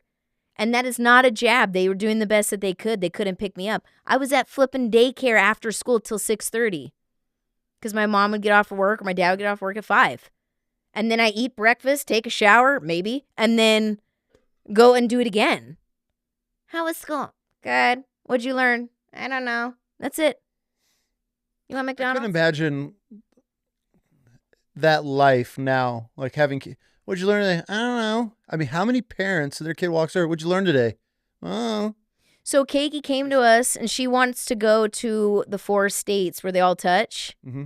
And we're like, yeah. I'm like, okay, well, for sure. Do the research on it. Why? That's something that I feel is really cool, and something that with homeschooling, like the girls, we're going to go to the redwoods. Hey, we want a presentation on this. Find me all the cool stuff about the Redwood National Forest, the sequoias. And then like Kennedy, she wants to go, what is it, New Mexico, Arizona, Colorado, and Utah maybe? Whatever. Something. She wants to go. She wants to stand in 4 states at once. Cool. Yeah. Do the research on it. Put it together for us. And like that. So that's something that you're never going to get in public school, is those types of learning experiences where you're actually learning about something and then you get to go and explore that. Do you want to know the saddest thing? This should put a lot of shit in perspective. Growing up, I was a turd, didn't apply myself, drove my family nuts because they knew I had it, but I just didn't care, right? And I had there in my life growing up, I remember a select handful of teachers that really gave a shit about me, right? Like that knew that I had something, that it's in there. And I remember this one teacher, and it was at the parent-teacher conference, and I had to sit in there too because it was horrible. I was horrible in his class. And he sat there across from my mom, and he told me, and he told my mom that I have it, right? That I'm lazy, and I know the curriculum, and I know everything to do. And he goes, you have to work on this at home. And he looked at my mom, and he goes, I can't fix her here.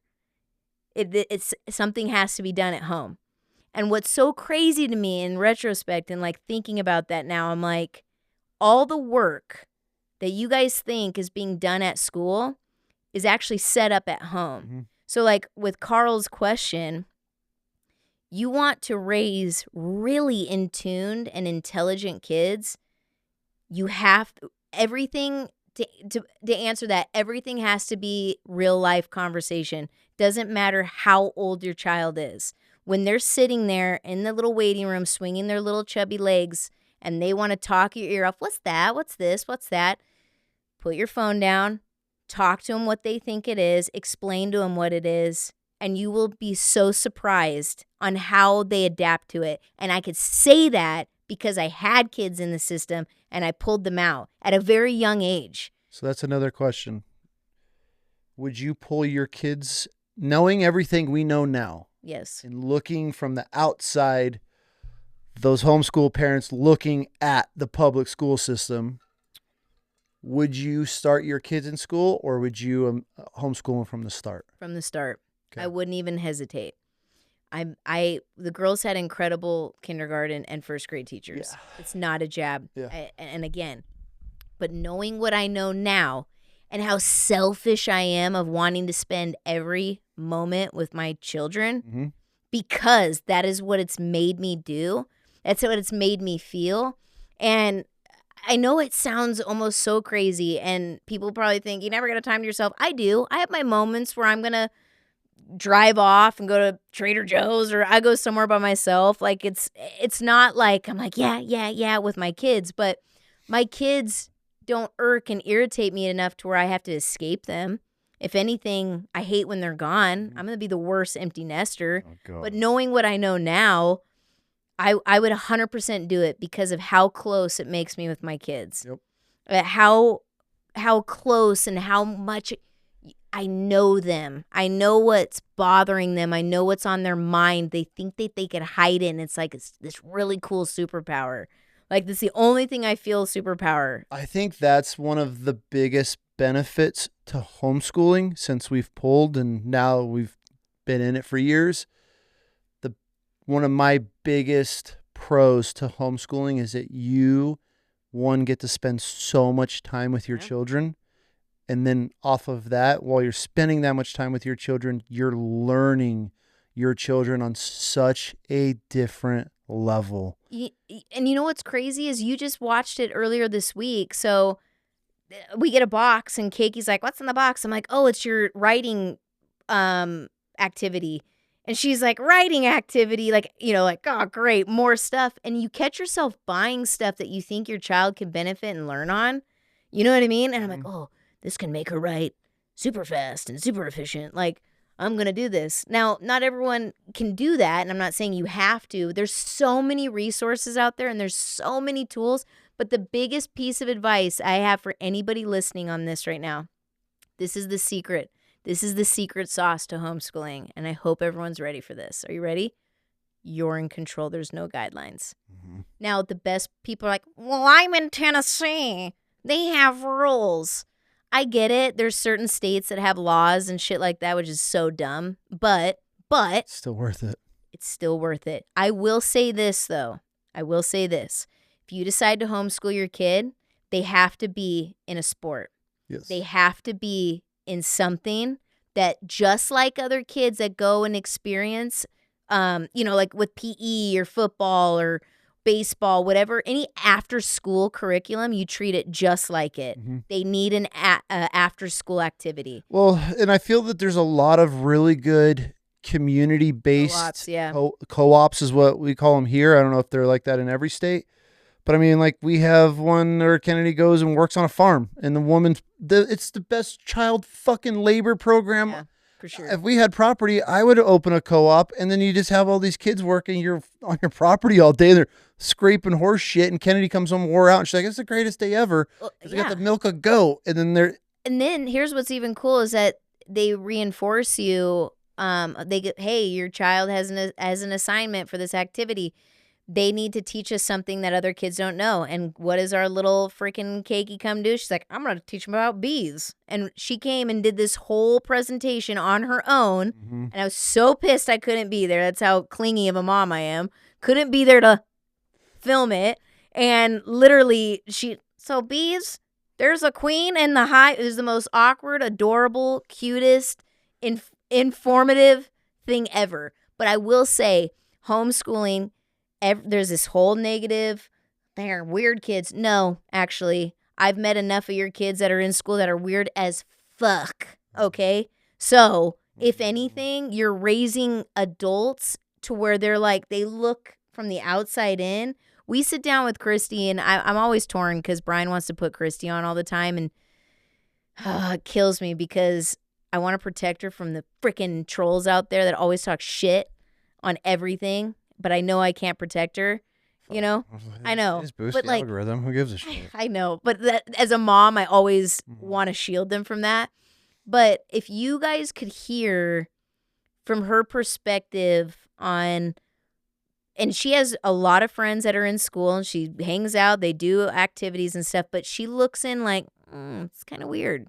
That's really odd. They don't look at you guys when I introduce. Well, that's a really big thing that I've noticed since homeschooling is we don't have trends in our home. We don't go through fads. We're not idolizing the fucking Swifties, all the other shit that these kids are consumed with all day and forced because one kid in the clique has it.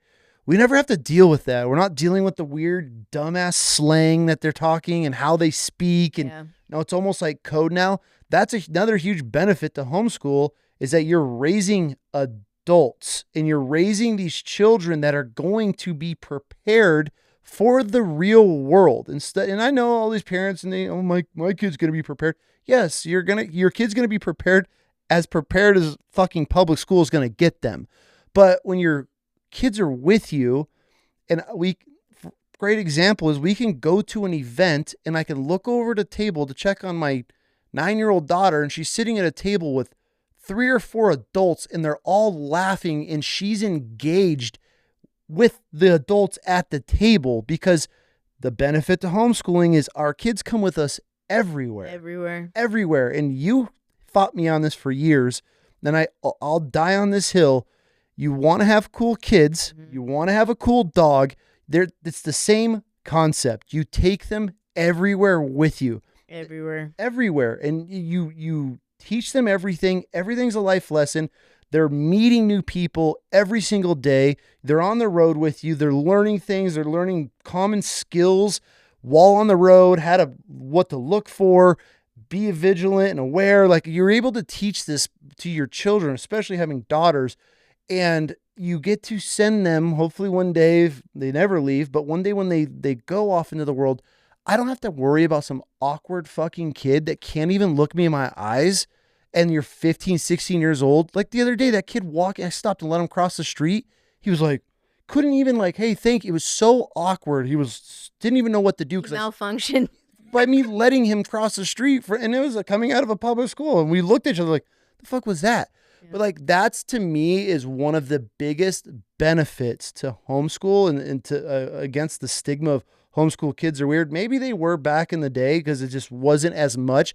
But now it's like there's so many badass co-ops that you can get your kids in and they're socializing.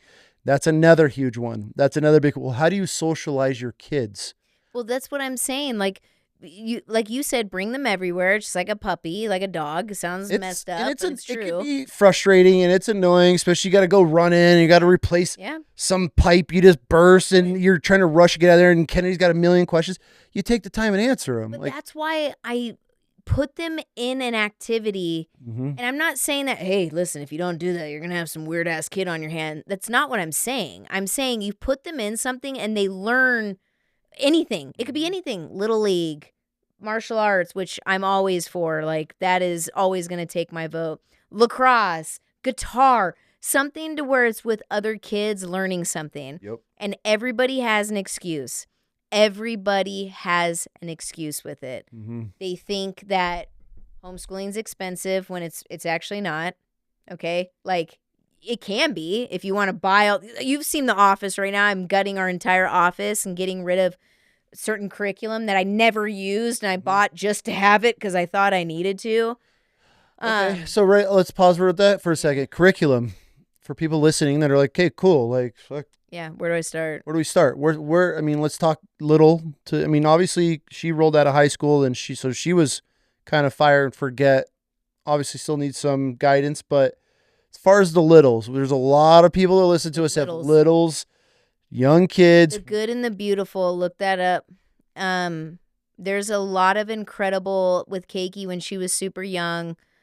Everything is hands-on, and you'll hear the term outschooling, right? Like everything should be outside.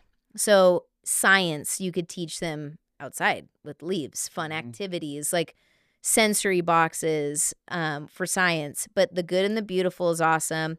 My Academy, which is MI and then academy.com is what Keiki was doing for a while, that helped me kind of supplement where she needs to be. And that is super cheap. It's $24 a month. That is awesome. It's very bright and engaging for the little ones. It actually goes up to high school, but you're like, it looks a little cheesy for high school. So, I didn't do that for Christy. But my biggest What's she piece, in now? Christy? No, Kennedy. Well, she does Acellus, which is ACCELLUS, and so does Christy. So that's what I'm trying to get at. Hands-on, you're walking with your children before you set them up to run. And when I sat there and learned what how they needed to learn and what they needed to learn is when I felt comfortable with them doing online supplemental stuff, especially for our high schooler because she needs credits. Because here in Idaho, she could literally graduate with an Etsy diploma that I made her on freaking Etsy, right? And colleges can take it. But what if there's a college that she wanted to go to that's not going to take her little homeschool Etsy certificate? So I didn't want to set her up to fail. And that's a discussion that, parents need to sit down and have with each other or figure out on their own and talk with their almost high schooler and just be like, hey, I know a lot's going to change. I know you kind of don't know what to do, but at the same time, I don't want to set you up to fail if you want to go to high school. So you do need, or college. So you do need credits.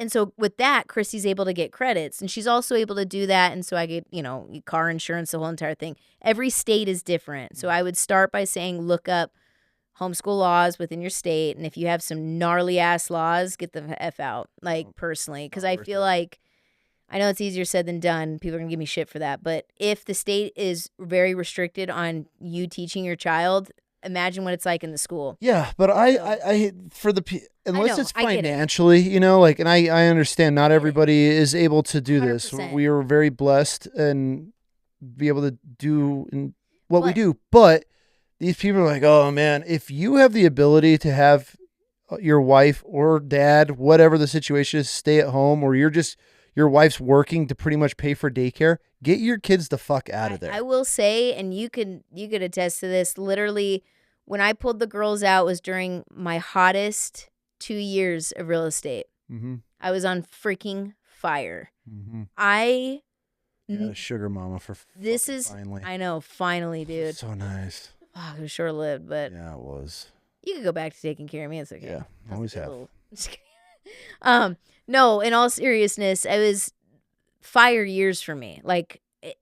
And that's how you know how serious it was on my heart and my being to do this, because I knew that our household was going to take a financial hit because I needed to rewind, sit back at home because I knew my kids needed me without even knowing that they needed me. Does that make sense? Yeah, but at the same time, like that, if you're bringing children into this world, and until the day that they fly the nest, I feel as a parent, our responsibility is to give them every single opportunity to be able to learn, grow, spread their wings and leave one day. Like it's our duty as a parent to give that to them. And if you're being selfish or like, oh, our state's California, but works here, figure it the fuck out. Like, and people could say it.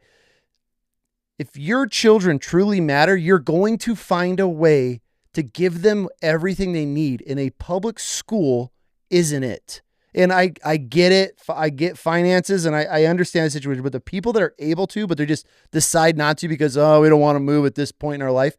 Like, what are you? What's so crazy, and this is what I'm trying to say, and this is where I can't stress this enough, and I encourage so many people to do this, is you need to look up where to start first with your state.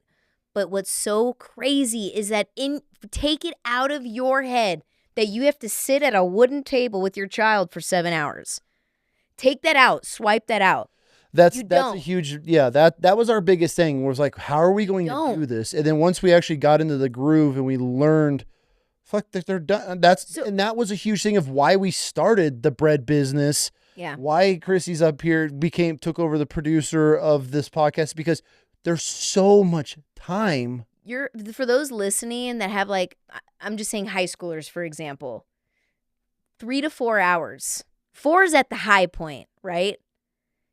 Imagine them, you say, hey, son or Sally, 3 hours a day you got to give me to get all your classes done, and give it your all. Don't bullshit your way through it, right? Mm-hmm. You get your credits, you do all that, and then you could get a job. You could now work. And then not only are you making money, you're getting your school done. All your other little friends are sitting there in Mr. Hampton's class waiting, freaking Snapchatting the whole time while you're making the freaking bread.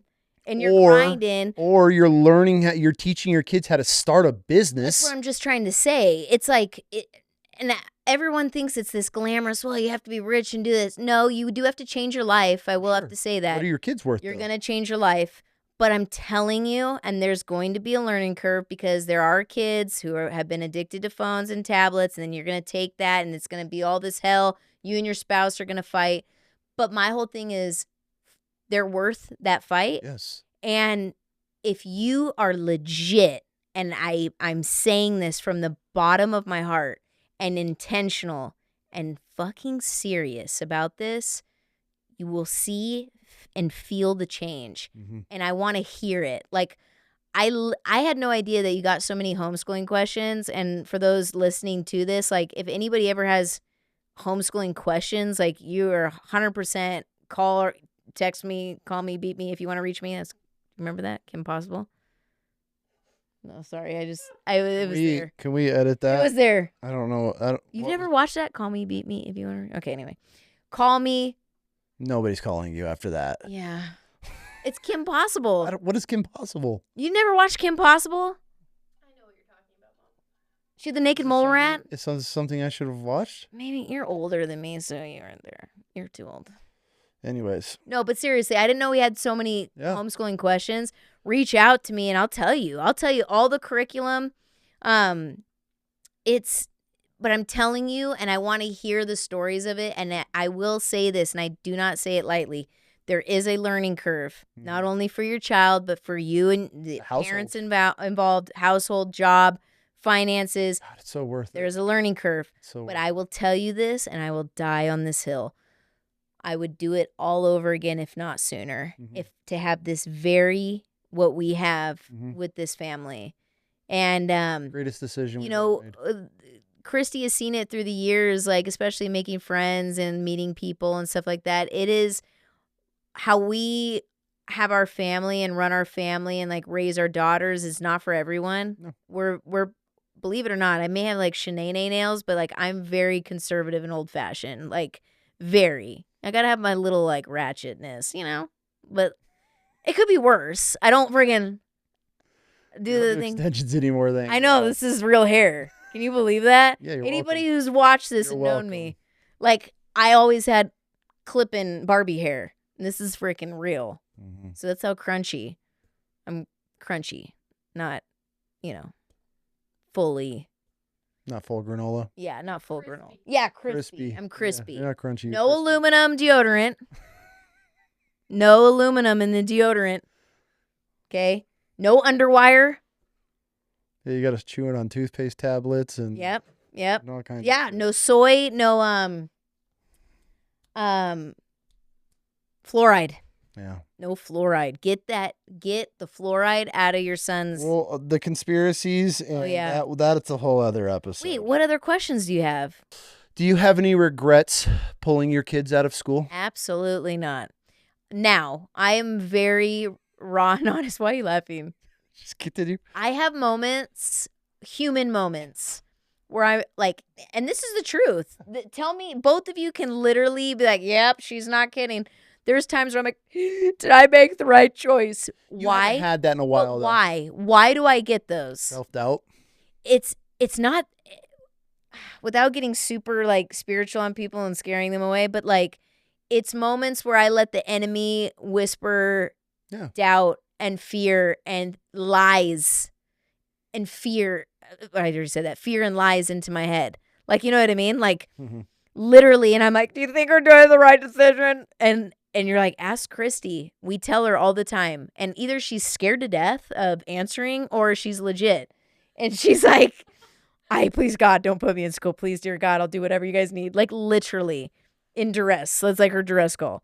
She's like, please, I'll do anything. Well, there was a time that we would threaten them. You want to go back to public my school? God. No. No, I did that for Keiki. So all of you who think like we're the perfect little family, no. There's been times where I'm like, God damn it, I'm going to put you right.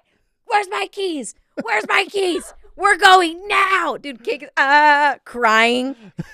You want to know right? Why? Because she didn't want to read. And I'm like, oh yeah? You don't want to fucking read? You want to be dumb? You want to go off on this whole thing. Those were the early days when we were learning our grooves. So see, I'm not perfect. You're going to have moments like that where you're like, I'm never listening to that Britney bitch again. Like literal. But I promise you, this is my only promise to you. If you follow literal, I cannot stress this enough. You have to be intentional and you have to mean it. And you have to commit or else that shit will not work. It will not work. Your husband's on the fence. You have to tell him and convince him on why it's better. Because if the husband or wife or whoever is not on the fence, you're being set up to, or is on the fence, you're being set up to fail. Yeah. It has to be a unanimous decision and you have to understand the risks involved and the changes. But I promise you it's worth it. And there's no, for those that have little ones listening to this and want to do it, great time. Stick them in something fun after school where they have to look forward to it. You only have to sit down with them for a max, especially if they're little, an hour to an hour and a half. If I you're think talking high schoolers were 3. High schoolers were like 3. 3.5 like hours a day. Kindergarten to like second or kindergarten to first grade was like an hour to an hour and a half. Are you freaking kidding me? I think Kennedy's max now is 2 hours. Well, yeah, we always tack on more because we know she could do it. Well, then she's just there. We're like, how did she get it done? Dude, your kids are done by noon every day. And it's like, keep going.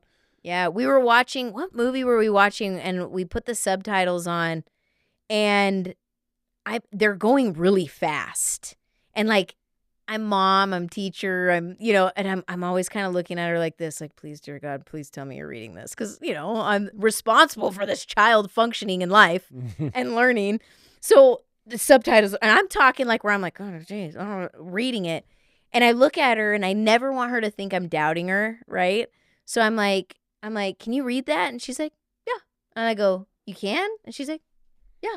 And I'm like, oh, okay. It was going kind of fast. I just want to make sure if you want me to like pause it so you can read it. She's like, do you want me to read it to you so you can see? I'm like, yes. I'm like, please.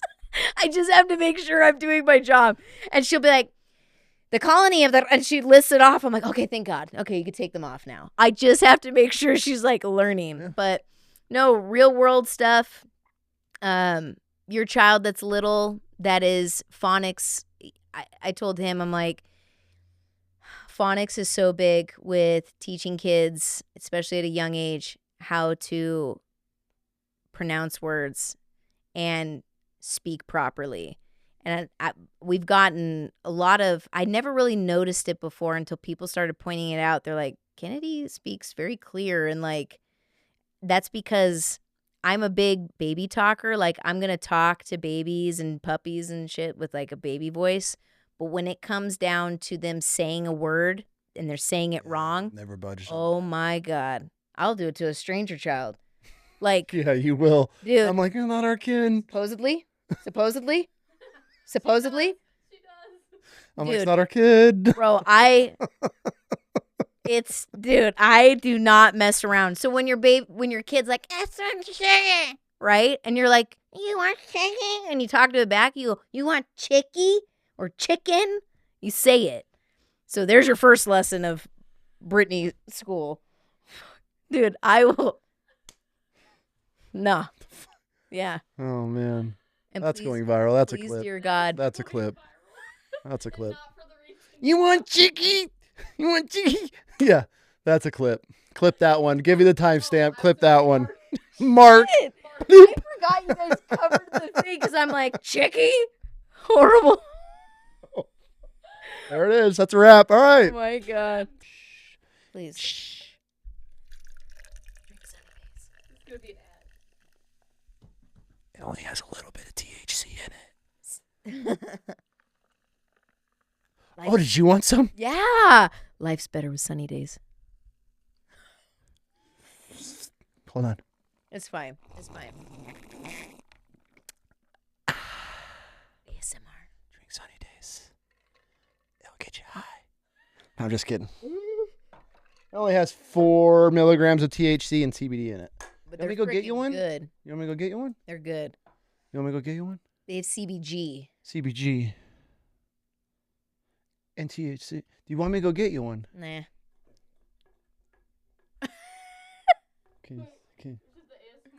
Can you see that? If Sunny Days ever wants to pay us, I will gladly accept that sponsorship. Let's shift gears here. Hold on before we start. Drink sunny days. Drink Sunny Days. Move over, Theo Vaughn. Yeah, if we can have Theo's numbers, we're all right. Okay, let's shift gears. Are you good on homeschool? Do you want to touch anything else? Just do it. My biggest thing is, this is my one thing that I will say at the end of this homeschooling conversation. If you have the slightest thought about homeschooling your children, do it. If you're laying in bed at night and you're like, man, I think we should do it. Yep. Fucking do it. Yep. You're going to learn your kids on a whole different level, a deeper level, a more intimate, Mm-hmm. personal level. You're going to be able to watch your kids evolve away from the public school system, which is the most incredible thing. And then you're going to get to a point where your kids start noticing the system and asking questions that don't make sense because you're able to teach them the things that make sense. If you have any question in your mind if you should homeschool your kids or not, fucking do it. Yep. There's no cons to homeschooling your children. I mean, I'm sure some families are fine things, but if you truly love your kids and you have the ability to homeschool them, even if you can't do it and you could find a co-op that's doing it, or there's hybrid programs out there where kids are going to these private schools I don't know what the cost of those, but they go to school for a day or two, then you have them 2 or 3 days out of the week. Find what works for you and your family.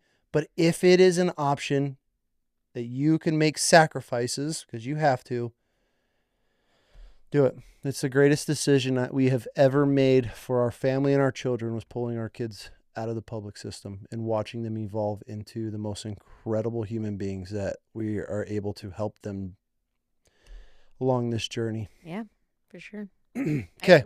I appreciate everyone asking that, and I had no idea there was so many. So literally, I don't claim to know it all, but if you have questions, just reach out. And keep in mind, we're just two parents. We're no different than anybody listening to this.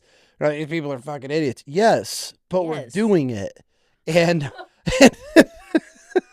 and our Yes. kids are incredible, and the compliments we get on our kids, how they're able to communicate and look you in your eyes and shake your hand and carry a conversation, they're not learning that kind of stuff. Those are just basic skills that children are lacking these days, and they're not getting them. You get to dodge the bullying, you get to dodge the fads, and your kids, the the drama and the cannibalism in these schools that these kids are going to have to deal with every day. How about the depression? Oh my God. That's a whole other rabbit hole, but We just finished a 10-day water only fast for the very first time. Boy, did we learn a lot of things. First tell them what put it on your mind, because you led the house on this one. Because, full disclosure, I only did it to be a good wife. Okay? This dude comes home, he's like, I'm going to do, at first he wanted to do a week. And then he was like, I ain't a bitch. I'm going to do 10. And then I'm like, okay, I'll do it too. And I was a day behind them because my dumb ass ate apricots in bed. I don't want to say that anybody that does this have a day or less is a bitch. That's just how my mind works. Oh, yeah. Yeah. That's just for me. I that's how I'm wired. He does it to me, though, too. Yeah. He does it. I just want to clarify that. You're not a bitch if you don't do it. No. If any fast is incredible. Any fast is incredible. For me and how I'm wired, I get a number stuck in my head, which was originally 10, but then I was like, I'm going to start with a 7-day. I don't work like that. I want to know from start to finish. I have to experience it all in order to be able to like, okay, this was effective. This worked. This didn't work. That's just, so in my mind, 7 days wasn't enough for me. Yeah. So the reason even how I got into this idea of fasting is I lost my brother to cancer a few years back, my little brother, and it's fucking horrible. It was the worst thing I've ever had to go through. Mainly one, losing my brother that was 18 months younger than me. We were best friends growing up. But watching my parents and what they went through losing a son, and it scares the fuck out of me. It's a shitty situation, and the numbers of cancer are increasing every year. It's scary. It scares me. And I have problems. I have nodules in my lungs that we found out a couple years ago after a really bad wreck, and that weighs on me. So started doing this research and things you can just do to help your body and help cleanse your body. And that led me down this rabbit hole of fasting, where I ended up watching this episode, and this doctor gets asked the question. He goes, the host is, if you were to get cancer right now, what's the first thing you do when you go home? And the doctor, without hesitation, a 10-day water fast. And in my mind is, okay, if all I have to do is suffer for 10 days, then that's going to help my body flush cancer cells, cancer material, dead, dying, damaged mitochondria, cells, anything that's in your body. I just have to suffer for 10 days. Like, okay, like to me, that's a no-brainer. And so that's what kind of started this spiral. And then obviously with my brother passing from colon cancer, I had to get a checkup, colonoscopy recently, and I had to do a 24-hour fast. So I'm like, well, if I'm already going to fast for 24 hours, I'm just going to do 10 days. And I'm the type of person, the more I think about it, sometimes I'll talk myself out of things and convince myself not to do them. So that's when I came home and it's like, hey, I'm going to do a fucking fast. And these are the benefits to it. This is what I'm finding out. This is what the research is saying. And all said and done, what I've found in the research and reading what these doctors are saying, if you can do 2 10-day fasts in a year, you decrease the chances of getting cancer by 70%, I believe it was. Don't quote me on it, but it's at least 65 to 70%. You're going to decrease chances of getting cancer. So why am I not going to just go 20 days out of a whole entire year without eating? And that's going to increase my chances, or I guess decrease my chances of not getting cancer. So it was a no-brainer for me. So that's where we started this, and it kind of spread like fire by the amount of people that jumped on, the amount of people that had questions and that were supporting me. And my dumbass really didn't do any research as far as like how hard this is. Yeah, but here's what's crazy. We spoke about this before I came on the podcast. Like, I I wanted to be as raw and real with everyone as humanly possible. Yes, on this. yes. So like this was not easy. And but what I will say, I want to talk about pre, during, and then post because they're Yes. all three different. Everything's different about it. Mhm. So with you though, you have to understand that. This is why I'm so big on context for these people so they can understand. You were mentally preparing yourself. And I think that's the you may disagree, but I know you and I was watching you. The more you would read, watch, learn about it, and talk about it for crying out loud. That was only a couple of days. It No. wasn't weeks buildup. No. You're saying it was? Yes. Christy, wasn't Dad talking about this for like I talked about it last year because it sparked my curiosity, but then I kind of bitched out and I didn't do it. Yes, but for the week prior, and this is where you don't remember this because you're lost in your own mind with it. You were preparing, mentally laying down the groundwork that you want to do it. So what you're thinking is that you're like, I wasn't mentally prepared till days before. That was your execution days before. But you were mentally planting the seed with yourself and talking about it because I remember laying in bed like, oh, just fucking do it already. Like, you know what I mean? Like one of those types of things. Really? I don't Yes. remember it being that far out. I feel like it was a knee-jerk reaction for me. It was for your execution, but the Okay. planting and the foundation of it, whether or not you put it online or not, I'm saying with us in bed, you were talking about it way before a couple days prior. I started talking about it when you scheduled my colonoscopy.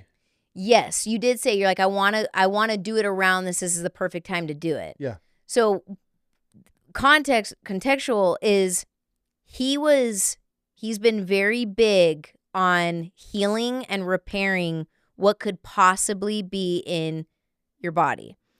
Now, full disclosure, we did not get we had no doctor involved.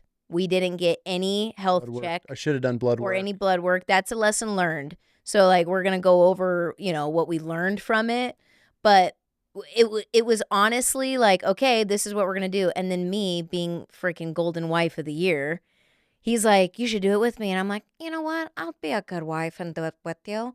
And then I said I was going to do it. And then that night I was eating apricots in bed. Yeah, I walk It could in. be worse. I It walk could be worse. It could be worse. I had a handful of apricots, probiotic infused apricots. And he goes, are you eating effing apricots? And I'm like, it won't mess it up, right? He's like, you have to start all over. I'm like, mother. So I was a day behind him. Yeah. Okay. Because I ate 4 apricots in bed. That would be the death of me.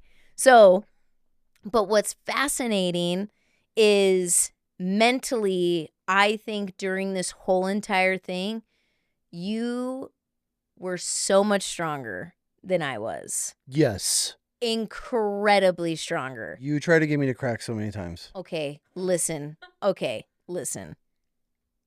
No. Immediately no. I did not try to make you crack. I saved your ass from cracking over a churro.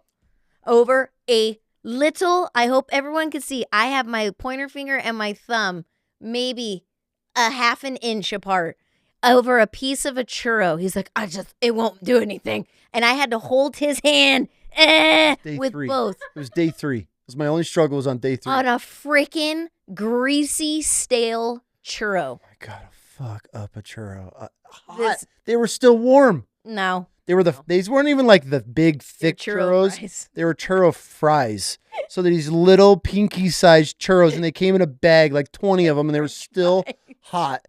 And it smelled so good. I don't even, again, back to you trying to get me to crack. Why would you even bring that in the fucking house knowing I'm struggling and you're in bed eating apricots? That was different. It was an accident. I forgot. Apricots got me. The churros almost got me. Anyways, Anyway. so Okay. day 1. Honest, we're just going to go day by day. Okay, wait. I want to tell them so they understand. I have a horrible addiction. Literally, I feel it should be considered like a class C drug, sugar and caffeine, okay? So I really want you guys to understand, if you're interested in fasting, the different experiences that obviously male and female are biologically different, and but in regards to my symptoms were much different than his. And I think that's because I like to drink my sugar than eat it. Like, you can imagine what that is. Caffeinated coffee, shitty drinks. You guys remember my old Starbucks orders, like they used to embarrass me over, like stuff like that. I loved energy drinks. Alani News were like my life, and they claim there's no sugar in there, but you have sucralose and all that kind of stuff. And I was legit like addicted to it. And I'm thinking, oh, I'll be able to do this just fine. I eat like a bird, right? I just drink caffeine and sugar all day. Like, this is gonna be easy. I won't miss food. So with you, day one, you're like, okay, like a couple hunger pains. Day one was super easy because my eating has been screwed up for a while, like how we eat. I eat, 1 or 2 meals. Like, we don't sit down. We're not a breakfast family, and we'll eat a late breakfast, but I have no problem going. Day one for me was no problem at all. You get your hunger pains a little bit, but drink water, it went right away. No, I didn't get any headaches because I'm not doing any energy drinks. I don't drink that shit anyways. No coffees, no caffeine. I eat sugars like donuts. Yeah, you're like a bear. Yeah, anything that a bear would eat. Fuck, count me in. Churros. So that's my, I guess, weakness. Pies, cakes, sweets, like that. But it's not like we have a ton in the house. But if we're out dessert, I will fuck up like a pie or something like that. Right, for sure. So starting, I was really worried about you kicking caffeine. Yeah. That was my big concern with you. I really wasn't worried about it because I mainly drink water as it is anyways. So day one was pretty easy.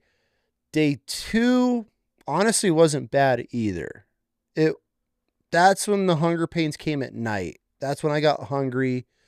And something that was huge that I noticed immediately on this fast was how my mind is programmed to go to the kitchen for no fucking reason. It's just, we're wired to just, anytime I'd go fill my water up, I would immediately go to the pantry, or I would start scanning for something. It didn't matter what it was. Bread, sourdough, take a bite, something sweet. I'd always a handful of granola, whatever it was. I didn't realize how many times I did that throughout the day, because now I'm catching myself every time, like, fuck, okay, no, what am I, okay, no, it was constant, and it was a lot of how many times I just went to the fridge I'd be staring at the fucking fridge, open the doors and just stare at it. I'm not even hungry. It was just programmed to. So that was a huge thing that was hard for me, breaking the pattern of just going to the kitchen and grabbing snacks. For sure. Mine, obviously, as you can imagine, was not reaching for a coffee or an energy drink.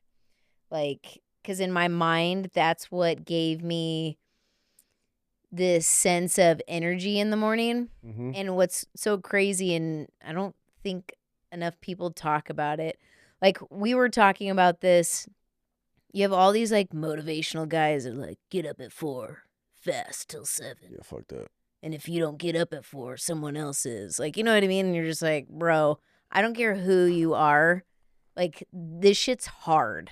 Okay? Like, and literally, my mind wasn't even mentally prepared.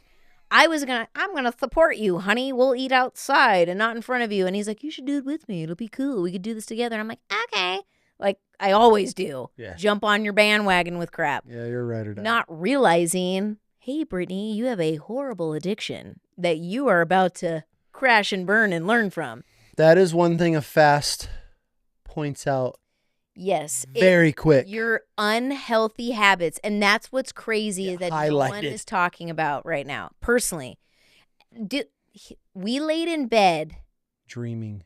It was almost like food porn. As horrible as it sounds, I'm sorry. But like, it literally, I'm like, dude, I can make this freaking pot roast 800 times better, right? Oh, I'm going to add a little parsley. all chopped chives. Needs more garlic. Yeah, Dude. we'd sit there for all night. And then I'm like, I hope you're ready. I'm gonna freaking Gordon Ramsay who? Yeah, and you haven't made one fucking recipe. We've saved hundreds. Yes, I did. I made your freaking 1875 venison, remember? And you guys laughed at. Remember? I freaking culinaried that shit. No, I'm talking like the bomb ass desserts and stuff what we have saved. Oh yeah, we're baby stepping. Okay. No, but it's just, dude, the unhealthy habits. You get highlighted very, very, very quick. I didn't realize, and this is wild to me, and this is scary. I would go days without drinking water. Mm-hmm. And people are like, you can't go days without drinking water. No, ho. I drink coffee and freaking energy drinks. That was my liquid. Mm-hmm. And so when I'm like, wait, a Stanley filled with water? Like, I was like, what? I could be stranded on a desert and they'd be like, water? I'm like, no, thank you. No, now I'm dependent on it. See, and people listening are like, well, I don't have any bad habits. I drink water and I'm pretty healthy. You don't realize there's so many little things. Sitting on the toilet. Oh my gosh, dude. Sitting on the toilet with my fucking phone. Yeah. Yeah.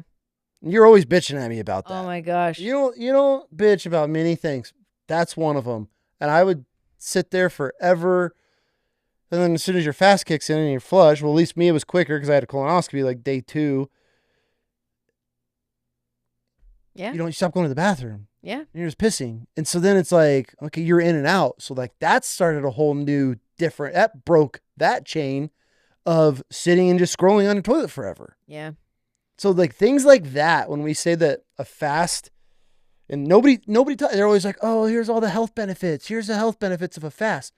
Nobody really talks about it.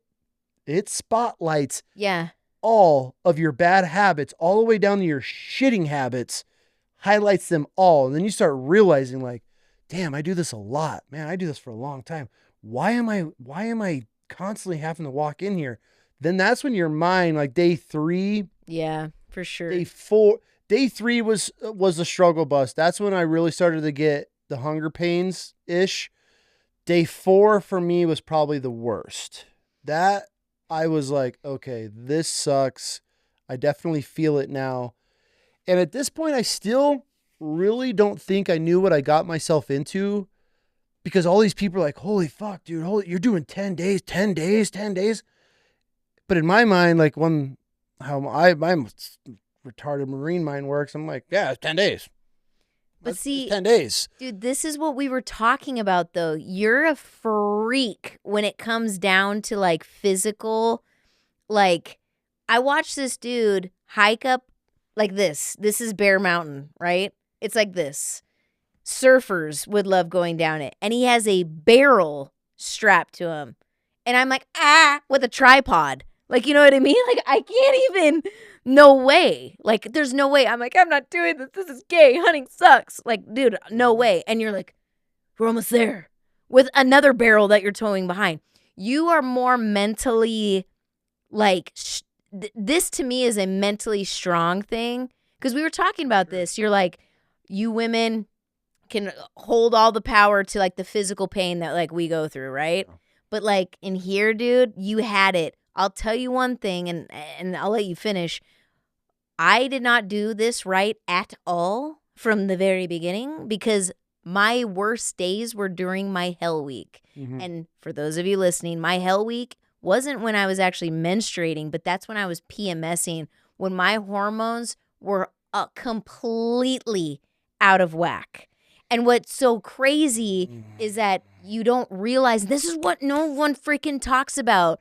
All the freaking Andrew Tates and the David Goggins, like, just do it. No, you dumbass. You can't be just prepared for it, okay? I had to lay out everything and be like, oh my God, I have to make dinner for a family. Did everyone forget that? I had kids. Yeah. I still had kids to feed. I can't eat because I'm doing this in support of my husband. I'm during hell week right now. I'm looking at the dog treats like, you know what I mean? A freaking Dixie's pig ear. I was like, wanting to lick it. Clip.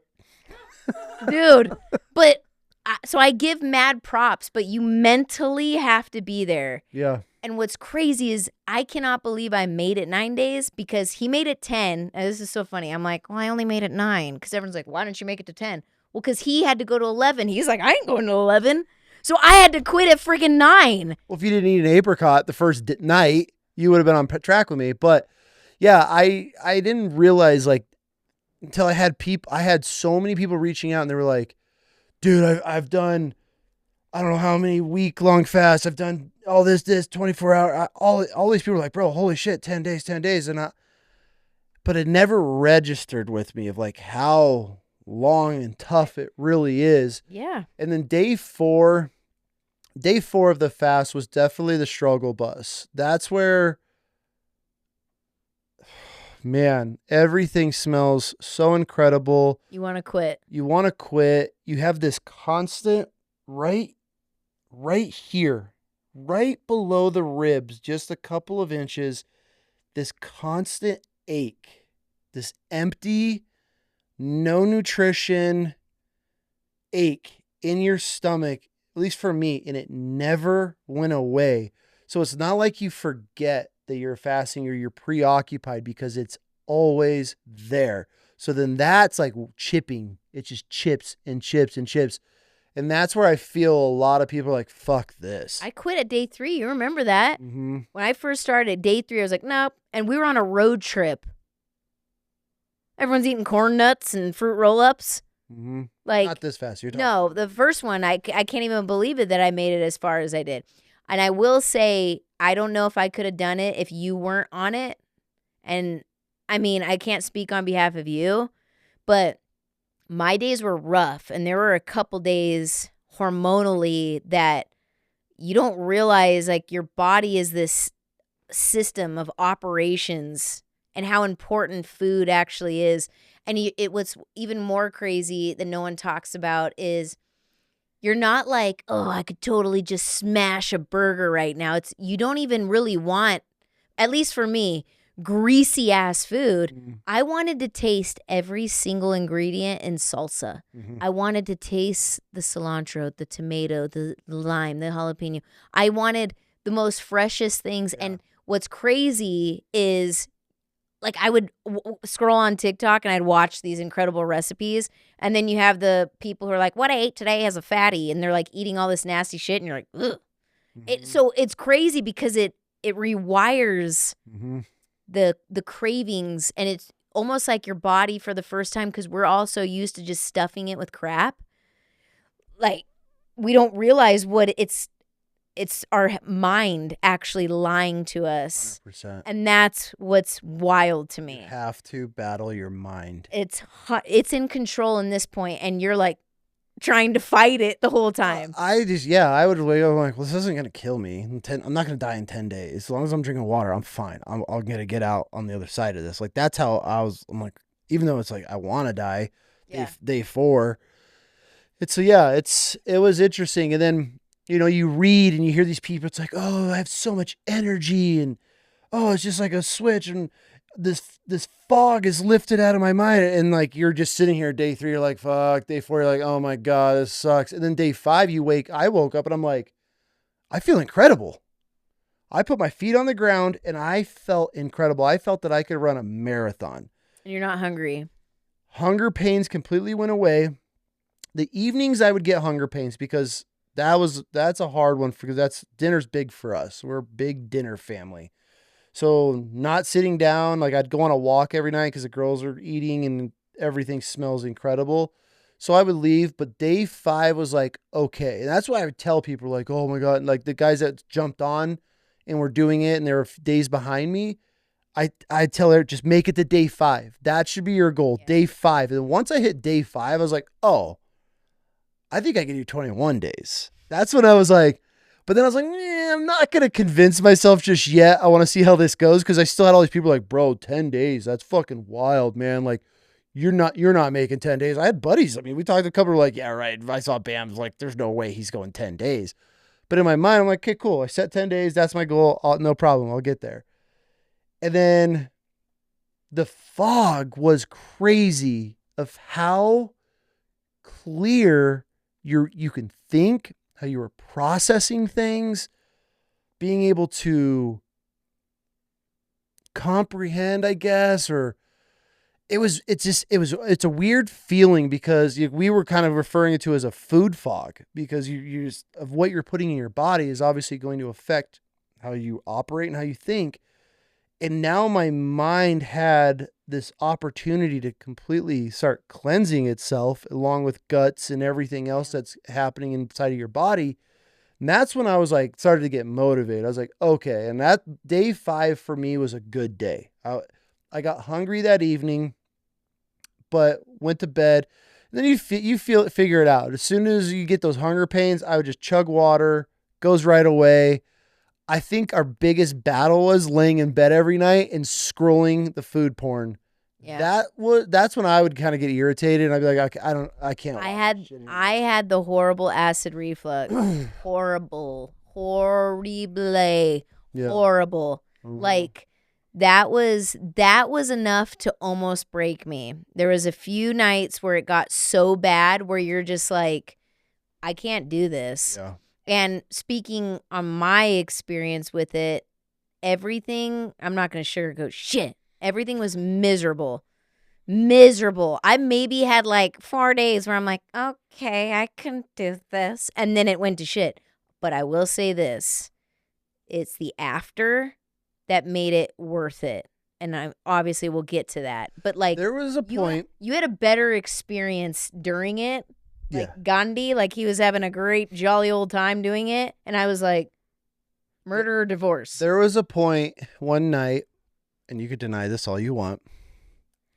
There was a point one night you rolled over. Hey, I was like, yeah, you're like, I would shoot you in the face for a fucking cheeseburger. I said punch you in the face. No, you didn't. I wanted to shoot you on the walk. No. This fool makes me, let's go on a walk. I'm like, I have no energy. I want to hurt you and find every reason to possibly divorce you or make up a reason. It was bad. Like, and I'm not saying every girl's going to have this experience. Me personally doing this on the week where I'm extremely high in PMS was not very smart. Yeah, we'll time it better next time. Literally not very smart. And which is so funny because, I track my cycles and everything. And so anyway, I just freaking couldn't believe it was during that. And everything bothers you. His motivation bothered me. Like, what is wrong with me? Listen, babe, remember, this was him. I swear to God, he goes, this is a tough one. Yesterday was a tough one for me. You're a day behind. And I'd be like, zzz, zzz, zzz. Like, what? What? You know how I feel? Yeah, I tell you, tomorrow's going to suck for you. Oh, dude. It gets better. So he was very even killed, had moments. I had a couple good days, but I had more bad days than I did good. And Day 6 was great. Yeah, for me. Day 7 was great. That's when I was like, oh, doing a week fat, that's no challenge at all. I can knock out 7 days like it was nothing. For some reason, for both of us, our day 8. Oh.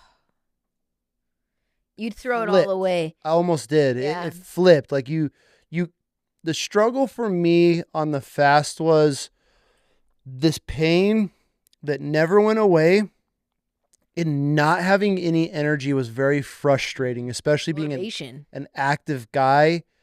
Like I couldn't even going outside and playing catch. Like I was smoked. Mm-hmm. Going for the walk. I mean, we do an hour and a half walk. I think it's like 5 miles, just under 5 miles. Night. We do every night. We would get a quarter of the way through, and we'd turn around and walk back because we were both exhausted. And not just that, you've heard of runner's guts, right? Like when you're running, your stomach gets upset. In this case scenario, because there's nothing in our system, my body was, I don't know, overproducing acid or something, because my acid, that's that burning of your esophagus, of like this burning warm tonic water foam. And you're so pissed because it burns, it's annoying, and then while you're walking, you just have to like spit, and it makes you like nauseous. Yeah. And it was horrible. It was, and I remember you're like, let's go on a walk. I'm like, I ain't going on no freaking walk. None. And we had a talk with our kids, and we told them, we're like, listen, and we were very, very communicative in regards to, this isn't some body dysmorphia shit. We're not doing this to lose weight. We're doing it to regenerate anything that should be taken out for trash within our body. You know what I mean? Yeah, and I mean the benefits for a male of doing a 10-day fast is insane when you actually get into the scientific side and what it does to your body. It's like, why is this not, I know it's common knowledge now, but like this should be shit that we're learning in schools of how it's, I mean, your testosterone 10x's, your HGH 5x's, you're pretty much giving your body an oil change of and stem cells. And your stem cells. Your body actually starts repairing and building off of stem cells. You lift the fog in your food fog, brain fog, whatever it is. You're clearing out cancer material, cancer cells, dead, dying, damaged mitochondria that I mentioned. Your gut lining is completely flushed, and you start with a whole new gut system. You're breaking habits. I mean, the list goes on. And so it's like, why is this not more common, and why are more people not doing this? And it's sad because it's like, fuck, dude, like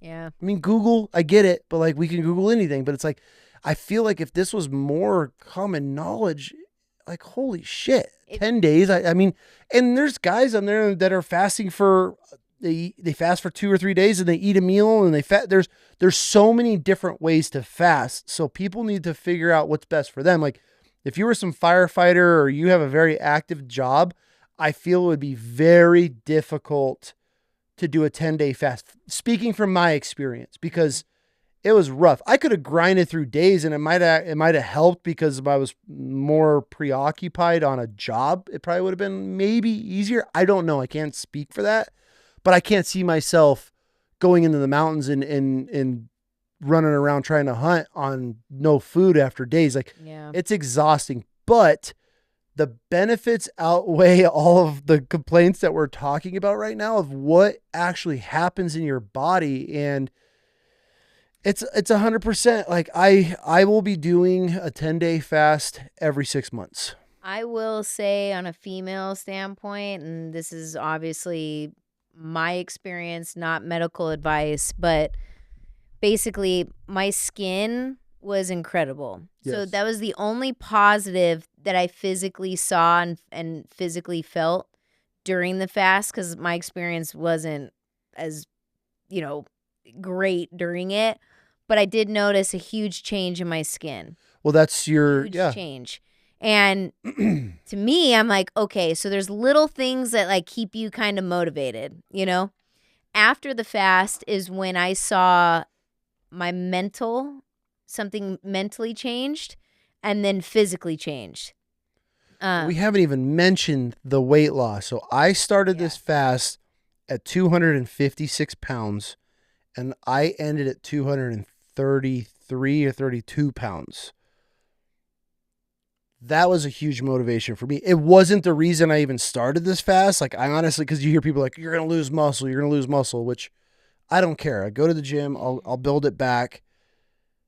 But watching these pounds and then watching your body change, me watching your body change was wild. Dude, it's so I know there's people knowing exactly what I'm talking about right now, because I was one of these people.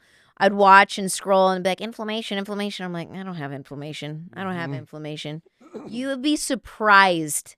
Everybody listening has inflammation. And I used to be like, I don't relate to this. I don't have inflammation. Like my knees don't click when you know what I mean? Like my hips are just fine, like blah, blah, blah. And this whole entire thing. Well, during this whole entire fast, and when I say stepping on a scale in order to track the loss, didn't do this for weight loss, but to track where we were at, I felt completely different. And I was blown away with how much inflammation that I actually had. Yeah. Around like organs, around places of my body that I didn't know could have been gone. You know what I mean? Well, I feel we get so used to living in our body of how it is, the little aches, the pains, the stiff, the like I had a rash, Yeah. gone, and I've been battling it forever, gone, Yeah. completely gone. Yeah. You had this thing on your back that just itched It's for gone immediately. Like your skin cleared up overnight, for at least for me. And it's really weird because you just get used to it. You have a life, you're living, you're working, you just deal with these little things,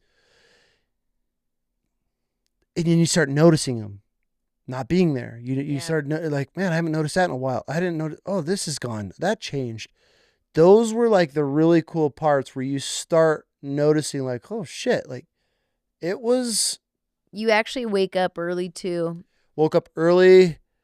And you should have given up your phone, but you couldn't because you had to update everybody. That was my biggest regret on this fast was I didn't know it was going to catch on the way it did, especially like realistically, there's probably 30 people that started, at least told me they were starting when I started. Yeah. So I was like, fuck, now I have to, like, I felt obligated to like keep them updated, to try to motivate more people to at least for sure to try a 24-hour fast. Yeah, you have to. So my next fast, I have to figure out a way, because there's so many people that want to do it with me again. But I need to fast from everything. But it was so hard to. You hear about these people sleep. I didn't get I didn't start sleeping better. I didn't get the vivid dreams like they spoke about. You did your internal alarm clock is altered, because I remember waking up for bread like bing, like this is convenient. Yeah. Yeah, and then we had to still run a bakery doing this, by the way. Oh my god. I just want to throw that out there. Yeah. So if anyone thinks I'm a weak ass bitch, I had to freaking do this shit while fulfilling orders. Making new flavors. Gosh. So day 8 was very interesting. It was almost like a relapse. I could definitely see where people would quit if they faced the same, I don't want to say side effects, but same effects that I felt on day 8. Day 8 was a struggle. That was I feel my most irritable, just day.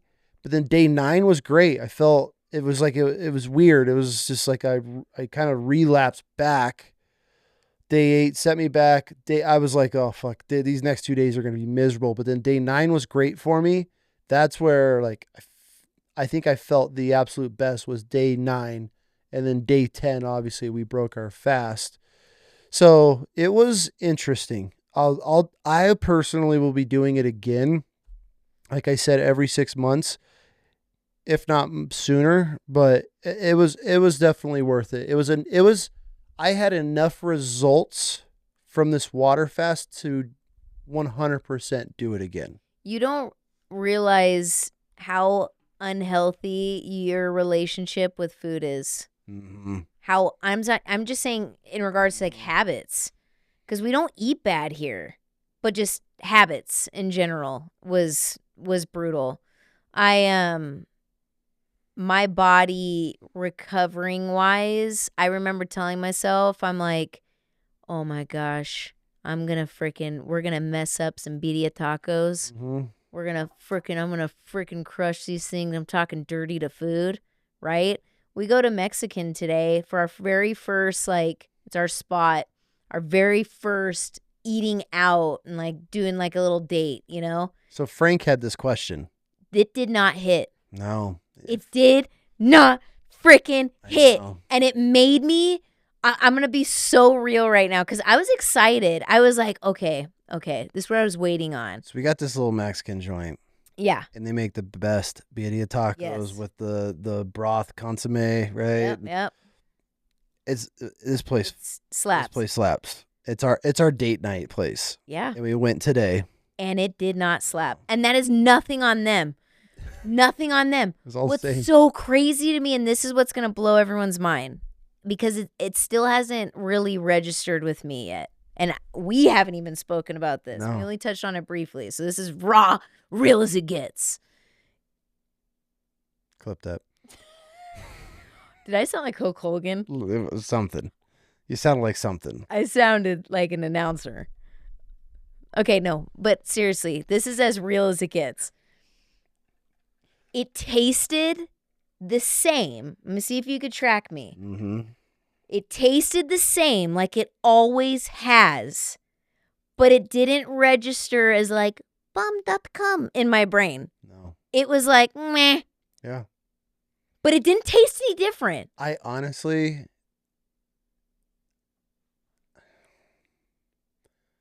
I was like disappointed in myself that I ate it. Right? Yeah. Dude, and I'm like, great, I got to work off even Yeah. harder for this I shit. feel like that wasn't worth it. But it's not a jab at them. Like, but everyone's like, well, I wonder if it just tasted different. It didn't taste different. It tastes exactly how I remembered. Just didn't have but the craving for it.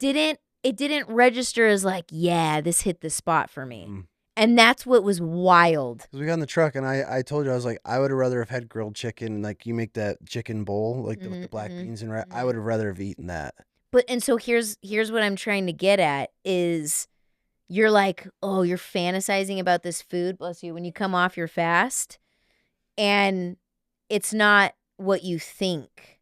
It's really freaking weird. And here's another thing that's crazy. When we first came off, like when it was really fresh, like we just came off and we're having to drink broth and baby step what we eat, which was hard, but It's very important I get it. though. It is. For people listening, like you can't, when you finish your fast, you can't just go and eat. And the longer you're on a fast, the longer you have to ease into it because you have to remember you've shut your guts off for 10 days. And now, and you have a whole new gut lining. You have the bioorganisms that haven't been fed.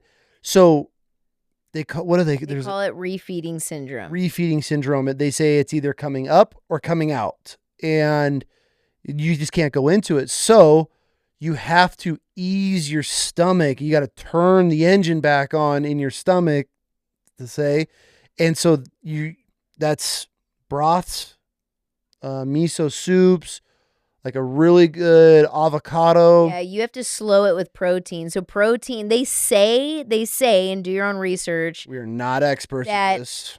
In regards to refeeding, you take however long you're on your fast for, and you have to refeed for half that amount properly. And you don't even introduce heavy proteins until like day 3 or day 4. So everyone thinks like, oh, you're going to eat a big giant steak. A burger or a steak. Yeah, no, dude. You're full off a half avocado. You're sitting there bloated. Yeah, but honestly, I didn't even like, we still haven't even, it's been over a week. We haven't even had steak. Mm-mm. That's weird to me because we are a big steak family.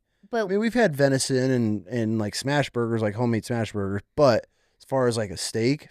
It's crazy though. Like it literally, that food noise that everyone talks about, it's a real thing. And like you're thinking, oh my gosh, I'm going to crush all this food. And so what I was trying to say though is that when it was fresh, when we came off and it was fresh, freaking, you're like, I'm going to do this again. I'm like, me, never again, once, and that's enough, right? And now I catch myself, I legit catch myself like, I could fast. Yeah. You could do it again. Isn't that crazy? How much weight did you lose on your water fast? 20 pounds in 9 days. In 9 days. I did. Mine was, I can't do math for Marines, but. You did lose more. And I don't know, I asked a doctor if it had to do with the fact that I'm premenstrual. Mm-hmm. So, you know, if anybody that knows anything about women, we carry around like a quart of water weight and just a bunch of other crap. And I don't know if my body was holding on because you did lose more than I did. Mm-hmm. And again, I didn't do it for the weight loss. Like it has its like perks and everything. Sure. And I've been asked a question, how much did I gain back? When I step on right now, I know I'm not drinking anywhere near the amount of water that I was. I've only gained back about 5. But my clothes still fit me different. I still feel better. I have my energy back, and I don't have really shitty cravings. Yeah. I haven't had an energy drink or a sugary ass coffee.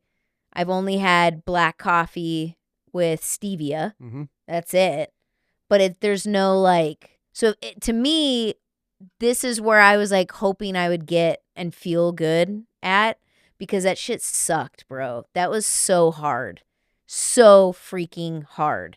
You guys don't even understand. Like, imagine making food for your kids and you get something on your hand. It's reflex to like lick your hand, right? Or like to taste their food. I couldn't even do that. Yeah, you want to talk about a struggle? We're about to drop 5, 6 new, 8 flavors of sourdough, like some of the most amazing flavors we've ever dropped, and we can't even taste them. We got to go to fucking Zach's house and do a sourdough party and watch these people eat all this and give us our feedback on sourdough. Describe it, because we're like, tell us what it tastes like. Tell me, describe everything to me. Is it moist? Is it too lemony? Is it too this? Like, the girls got egg bites on sourdough related, and I sat there like a begging dog, and I'm like, do you taste the ham? Is the bacon smoked? Like, what cheeses do they use? Can you taste them? Horrible. Yeah. But after is where I'm like, okay, so like to the women listening, you may have my experience, you may not. If you happen to have my experience to where it sucks for the whole freaking 9 days, but then after you're like, okay. Yep. Okay. Because that's where I'm like, okay, I did it. And I kind of for a while was not giving myself enough credit because I bitched the whole time. The whole time. The whole time. The whole time. Whole time. The whole fucking time. But I'm a woman. I was supposed to have body fat. So. All right, let's do some questions. Oh yeah, what questions? Let's we get. So hold on, we'll talk about 2 days after the fast. What happened to me? That's Are we Saturday. really going to talk about that? Did you not want to? I think it's part of it. It's part of it the a fast. Question? No, but it happened to me, and we're on it. This is okay. This is a big deal that he's talking about this because it changed his life. Yeah. So get off the fast Wednesday. Finish the fast Wednesday. Saturday morning, I wake up early and I kind of got like gut cramp. I think I got a shit for the first time because I still haven't gone poop yet. So I get up, sit on the toilet, nothing. Lay back in bed, and this cramp starts getting worse by the second. Like I'm like, okay, like I'm about to shit my pants. Okay, it's coming. Like that really, like you're just about to blow it up. Nothing. Within an hour, I am in pain, like excruciating pain, and it's getting worse and worse and worse. And then it gets to the point where like, I think I'm going to throw up because this pain is so bad. I can't sit. I can't lay. I'm like walking and I have the worst pain of my life. And it's getting worse by the minute. She's like, we need to go to the ER. And I'm one of those idiots that I would rather die in my home than in a hospital. Like I thought we were having a brain aneurysm a few years ago. And I was like, I'm fucking dying on my own bathroom floor, not in a hospital. Like I'm one of those people. So she's like, we got to go. And I'm like, I ain't going anywhere. And I'm throwing up probably every 45 minutes. Yeah. So I'm like, this dude's not leaving. So I'm going to telehealth, like the friggin' teledoc. And this dumbass doctor, that's right, dumbass doctor goes, I'm like, he's throwing up right now. Like, and I give her all the symptoms. And she goes, well, it sounds like he's heavily constipated. And I'm like, I've been given him magnesium because he's off the fast. Like, you know what I mean? I've eaten. I haven't shit yet. So everything's fine. Maybe I didn't come off correctly. I'm clogged up. We didn't know. So we're trying. Yeah, we're trying anything at this point. He had magnesium to kind of help things naturally kind of flow. And she's like, it just sounds like heavily constipated to me. And I'm like, okay, you're worthless, but all right. And exit out. And finally, after like the second barf, I'm like, we're going in. Get dressed. I threw up like 5 or 6 times here. Whatever. Yeah. I said, get dressed. And then we drove to the ER. And we went in, and his color is gone. This is how you know it's bad. And this is, I mean, I've been with you how long? freaking almost 17 years, right? Mhm. Yeah, yeah. Yeah. Dude, freaking he's getting into a wheelchair at the ER, which was huge cuz he couldn't stand and he couldn't sit. And I'm carrying around like a barf bowl, like, cuz that's all he had. And they finally admit him. He said his pain is like at a 10. Which is never. And I I kind of pride myself on having this strange pain tolerance where I'm like, I'll get through it. Whatever. It'll work itself out. I've never said a 10 ever in my life. And that nurse is like, what's our level? I was like, put me in a coma. Dude. Put me in a coma. Fucking, I'm dying. I've never seen anyone take 2 shots of morphine. Bro, they were sticking him like a bear, trying to tranquilize a bear. Literally steps away from being tied down because he just couldn't bear the pain. And the nurse was tripping a little bit. Dude. She was like, they couldn't find a vein. Okay, so he's like, as they literally have the catheter going in one vein. I'm like, he's not even just like being a Marine, and anybody that's probably in the military, especially Marines, where I was stationed was where the corpsmen go to fucking medical school. So we've always been like the little pin cushions for these assholes. So I've been stuck a million times by asshole corpsmen that don't know what they're doing. Dude, that nurse was like fishing under my skin. I'm just like laying there like dying. And then she's like, oops. Let's try your other arm. Oops. I'm like, fucking kill me. 2 morphines. Dilaudid. Nothing was helping. Then they had to put you on potassium. So can we tell them what it was? Yeah. Okay, so they wheel him back for the CAT scan because I'm like, oh my gosh, like don't even tell me we went through all this shit and there's like a fetus-sized tumor like in his body. We're tripping a little bit. I was a little worried, and I'm usually like, I'll be fine. So he comes back and I'm like, what is it, doc? And they go, well, he's in the process of passing a kidney stone. And I literally, in horrible taste, being who I was like, I fucking knew it, jumping up and down because I'm watching this man.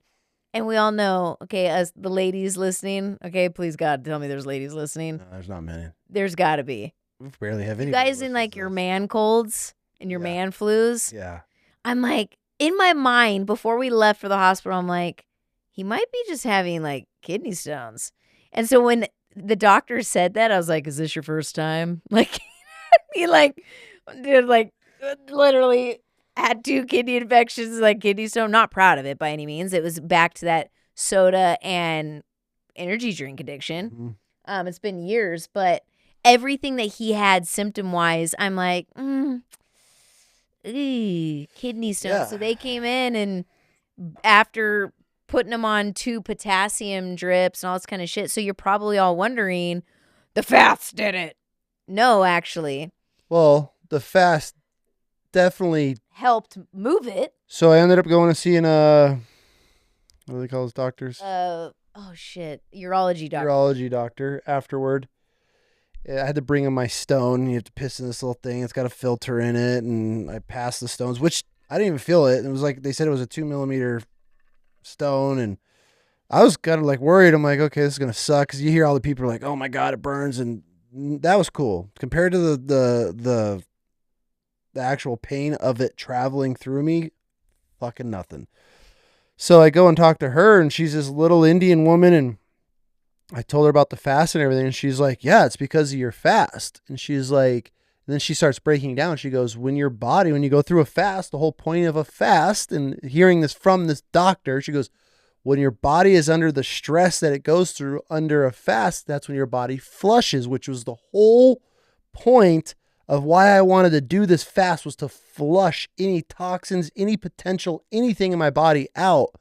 And it just solidified my body. She goes, that kidney stone could have been in you for years. And if you didn't do this fast, it could have just sat in your kidney and continued to grow.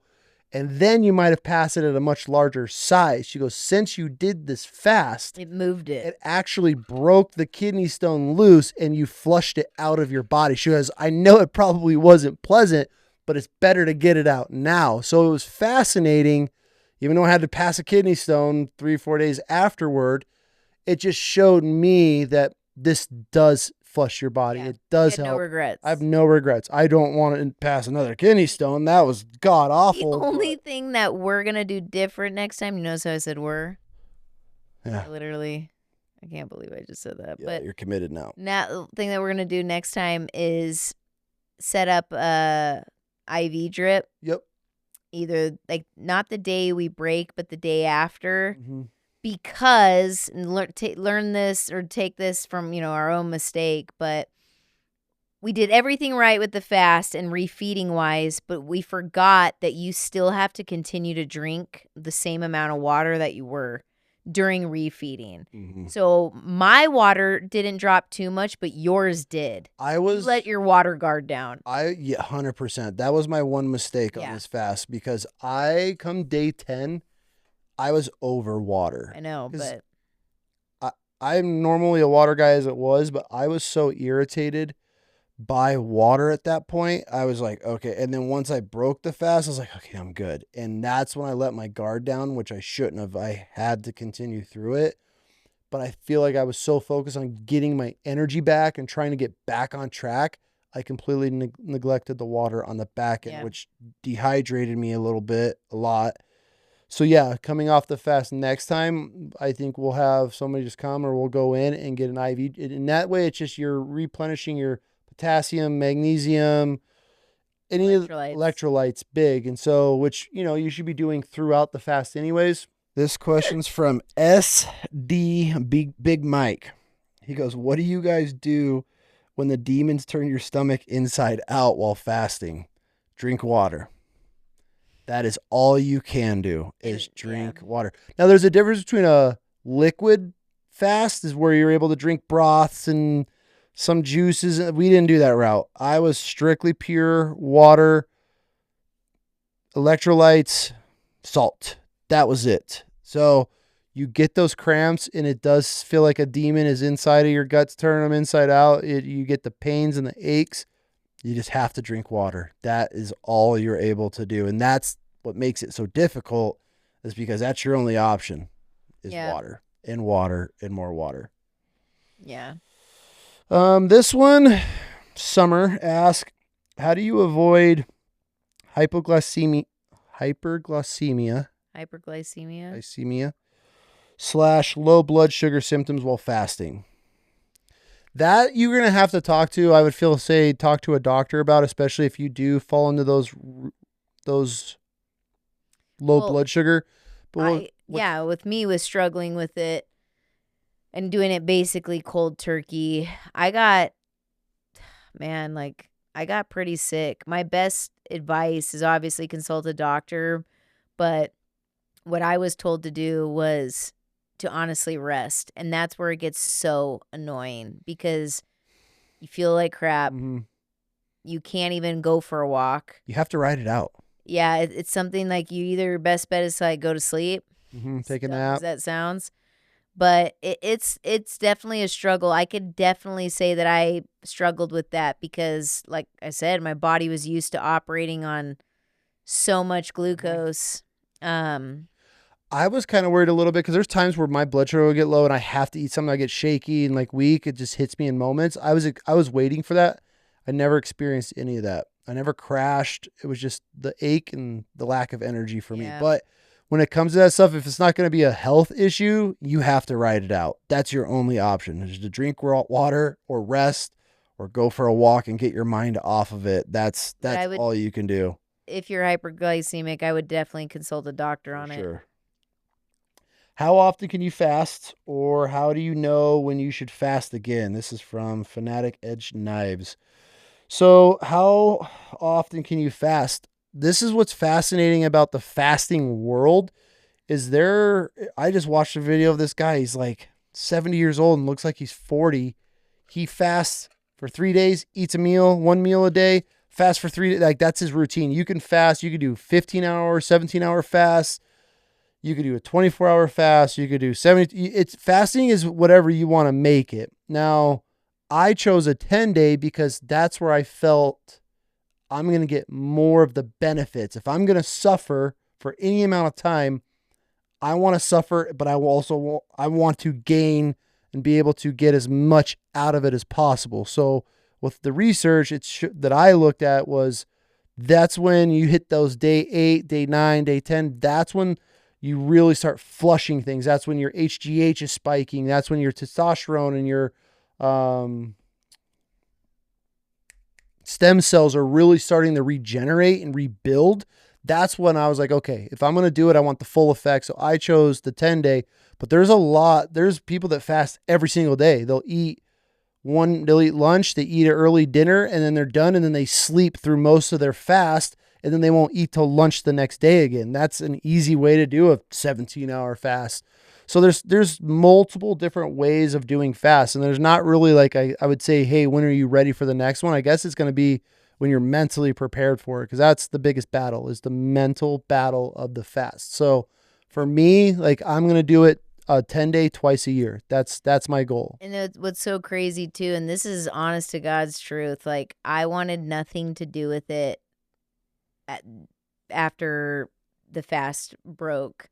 I wanted nothing. I was like, well, that was cool. Did it once, never again.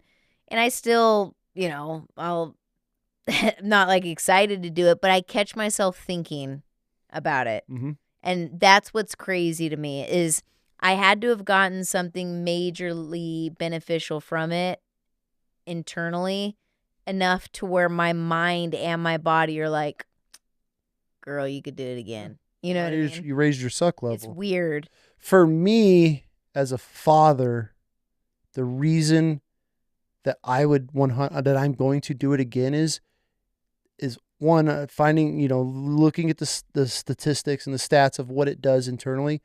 As a father, not all I have to do, but if I have to suffer for 20 days a year, every 6 months, suffer for 10 days, and that's going to lower the chances of me getting cancer by 70%, it's a no fucking brainer for me.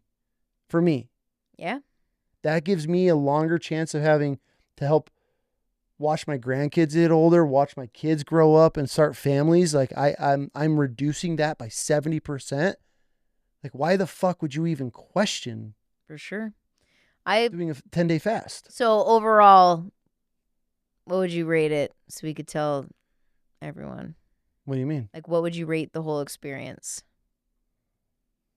Good or bad? What do you mean? I don't know. I don't understand. Like I'm 100% doing it again. I mean, it was I would, there's things, like I said, I would change. I want to eliminate my phone. I want to cut everything out.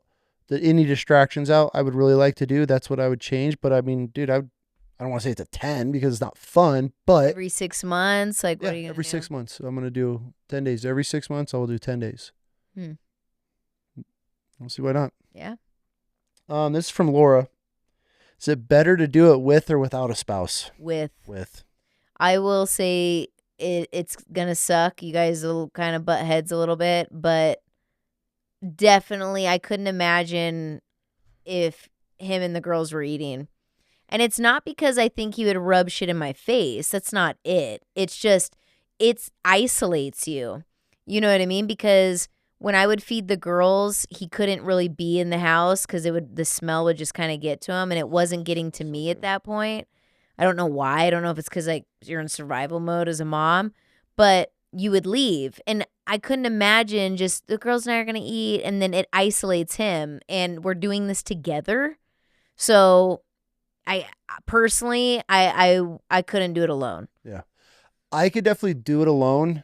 I think it would, I don't know if it'd be easier, but it was awesome having you by my side suffering with me. Mm-hmm. Misery loves company. For sure. So that's where I was like, cool, we're doing this together. I was watching you shed pounds. I was watching your skin clear up. I'm watching your body change. Like that was cool to me, watching you transform in 10 days with like a drastic change. So, but I mean, once I set my goal to it, I was gonna even if you were like, "Hey, I'm doing 5," it wouldn't have affected me, but it definitely helps knowing that you're suffering with me. Such a liar. You're gonna lie to the people. For what? Remember, I was like, I'm just gonna do 5, and you're like, okay, pussy. That's what you did. I'm like, I know, pussy. Well, if you want, And so then it was like a competition. yeah, it helps. So, Help me. No, but there was a point where you rolled over one morning. You're like, okay, you're done. Remember that? Because you like felt like my pelvic bone. You're like, okay, you're done. yeah, we're done. We're done. We're losing too much. We're done. You're done. I want Yeah. little thickens. I'm cool with the thickens. All right. All right. This question is from Luke Williams. I'm a firefighter, very active, 24 years old. Recommend fasting for my age and activity level. I would recommend fasting for any adult. Any adult's going to help you, especially if you're looking for more of the internal healing. Now, as a firefighter, I don't know how busy your station is. If you're going on 5-6 calls a day, it's going to be a little rough. Going off my experience, but you're also 24 years old. That's much younger. I would probably start with adding days on. I would maybe start like, hey, set a 3-day goal, especially if you live an active life where your job is demanding. You're a cop, firefighter, blue collar worker, you're whatever, lineman, plumber. What if you're all day grinding it out? I'm fortunate enough that I dedicated 10 days, and it would have been very hard to be doing anything physical. At least at 40 years old, it was.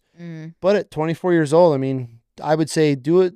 Set it up in chunks. Set a week where you're like, hey, I'm gonna do 3 or 4 days this week, and then it depends on how that feels, and then take some time off. Like, man, I'm gonna shoot for 5 or 6 days next time. I would probably personally add increments or go for it. And if it just sucks, wing yourself off. But that would be my recommendation for that.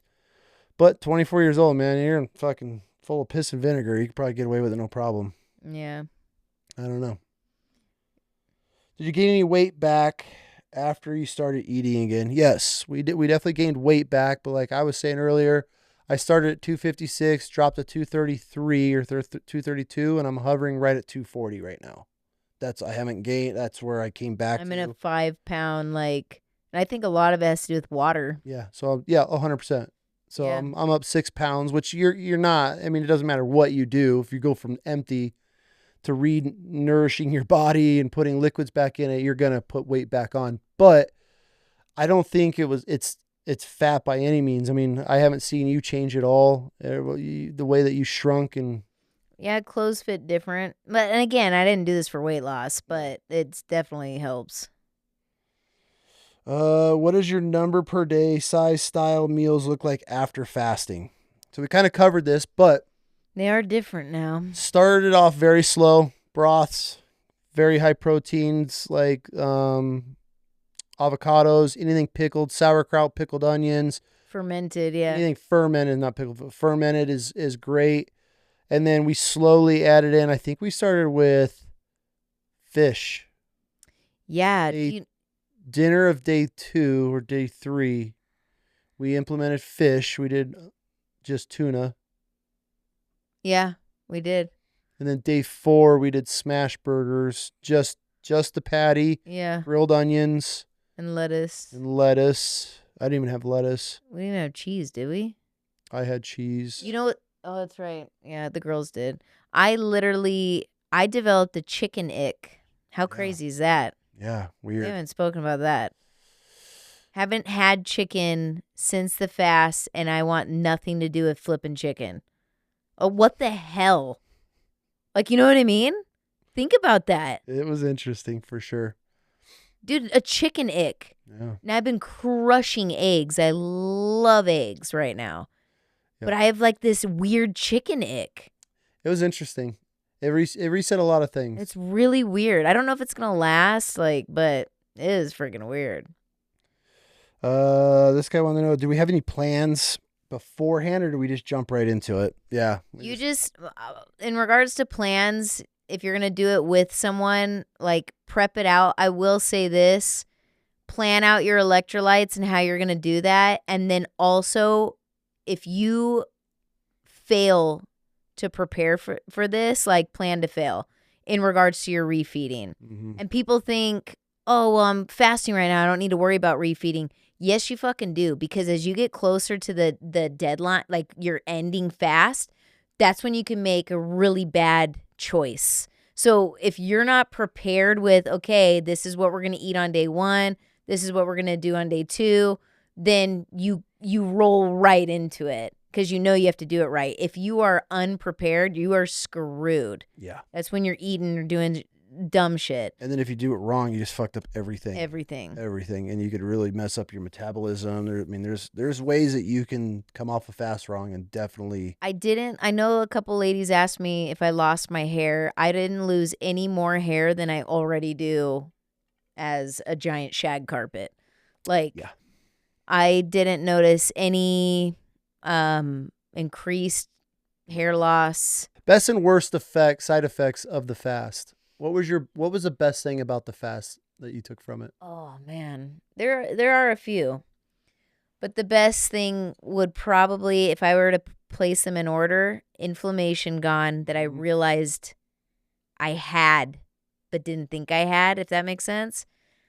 My skin, and it wasn't even like my skin was bad, but you have this like.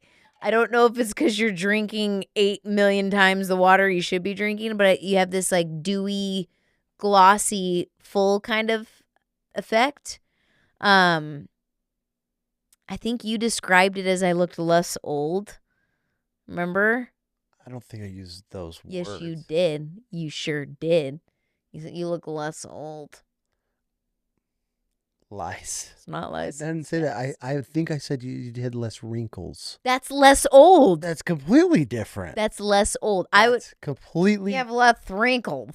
Less old. That's basically saying less old. I said you look more full. There's not. You don't have all these. You do little things. I love your wrinkles. But you look. It like plumped your skin up. Yeah. So skin. We're gonna fight. Are we fighting? Are we fighting now? All right. I just wanted to check. Just kidding. Just so I'm prepared. Just kidding. Inflammation being gone, my skin, and then the girl stuff that it doesn't relate to a guy. That was cool and different and fascinating. Honestly, what was yours? I liked the clarity, like in the lifted fog. Definitely my skin, things healed and was really awesome that I didn't even notice. Passing the kidney stone, I mean, it was a horrible experience, but I have to say, like, that was the main reason why I did this, was to cleanse and flush my body. Yeah. Even though it was a kidney stone, it's part of it.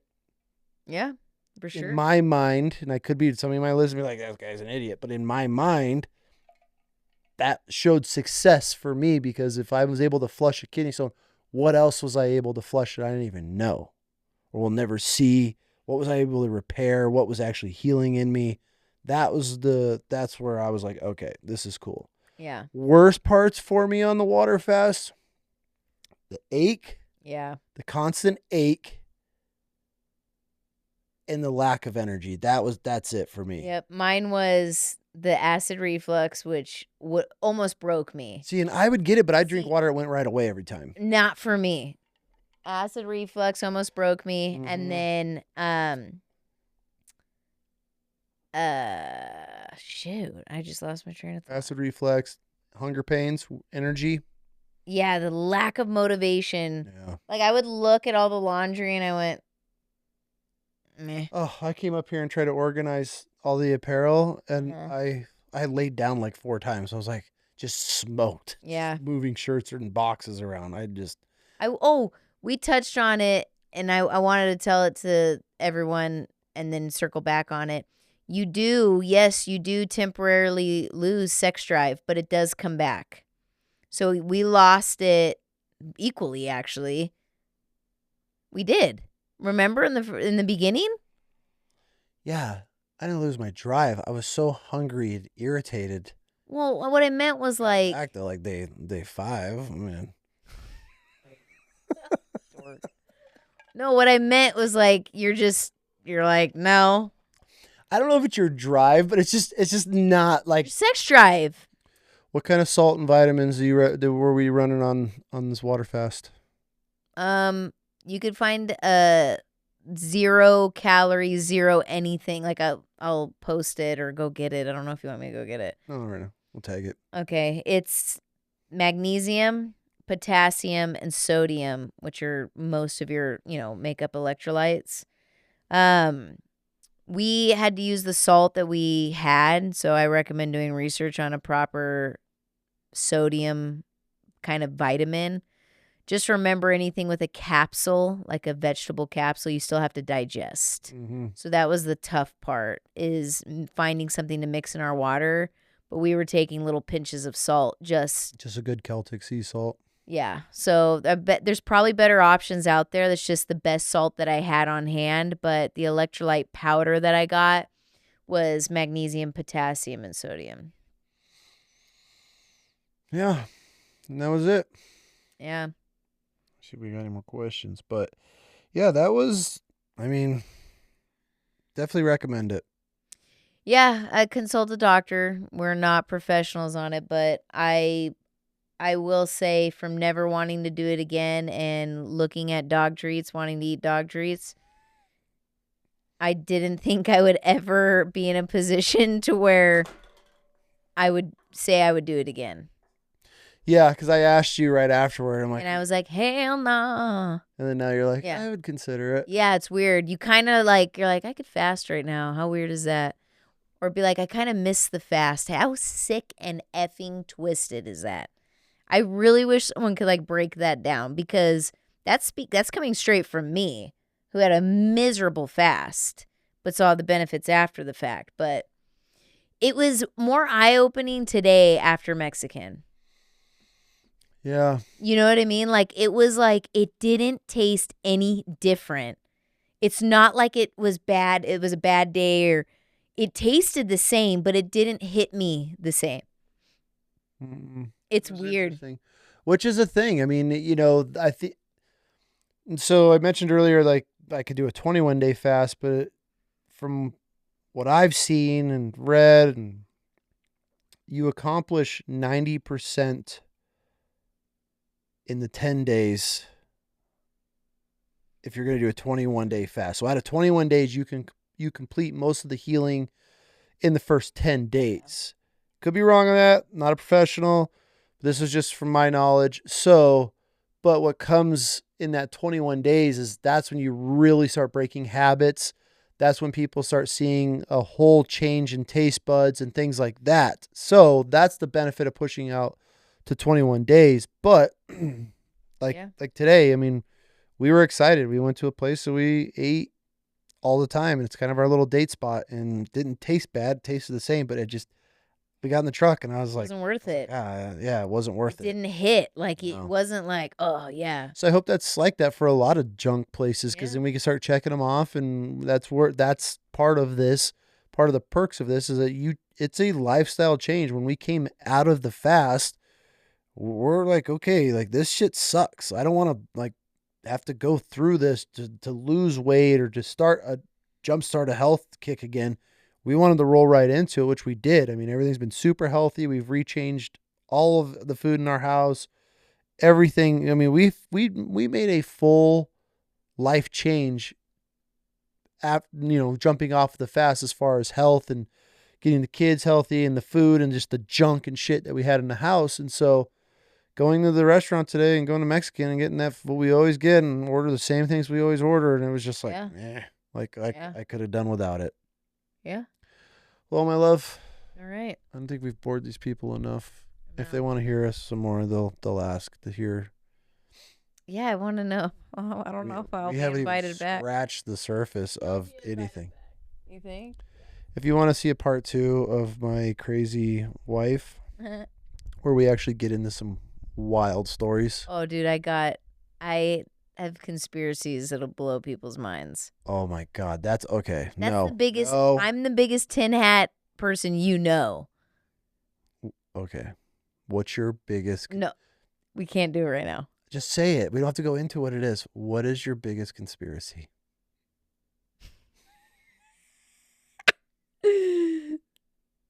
Space. Yep. All right, we're gonna leave off of that one. Love y'all. Thanks for listening and watching. And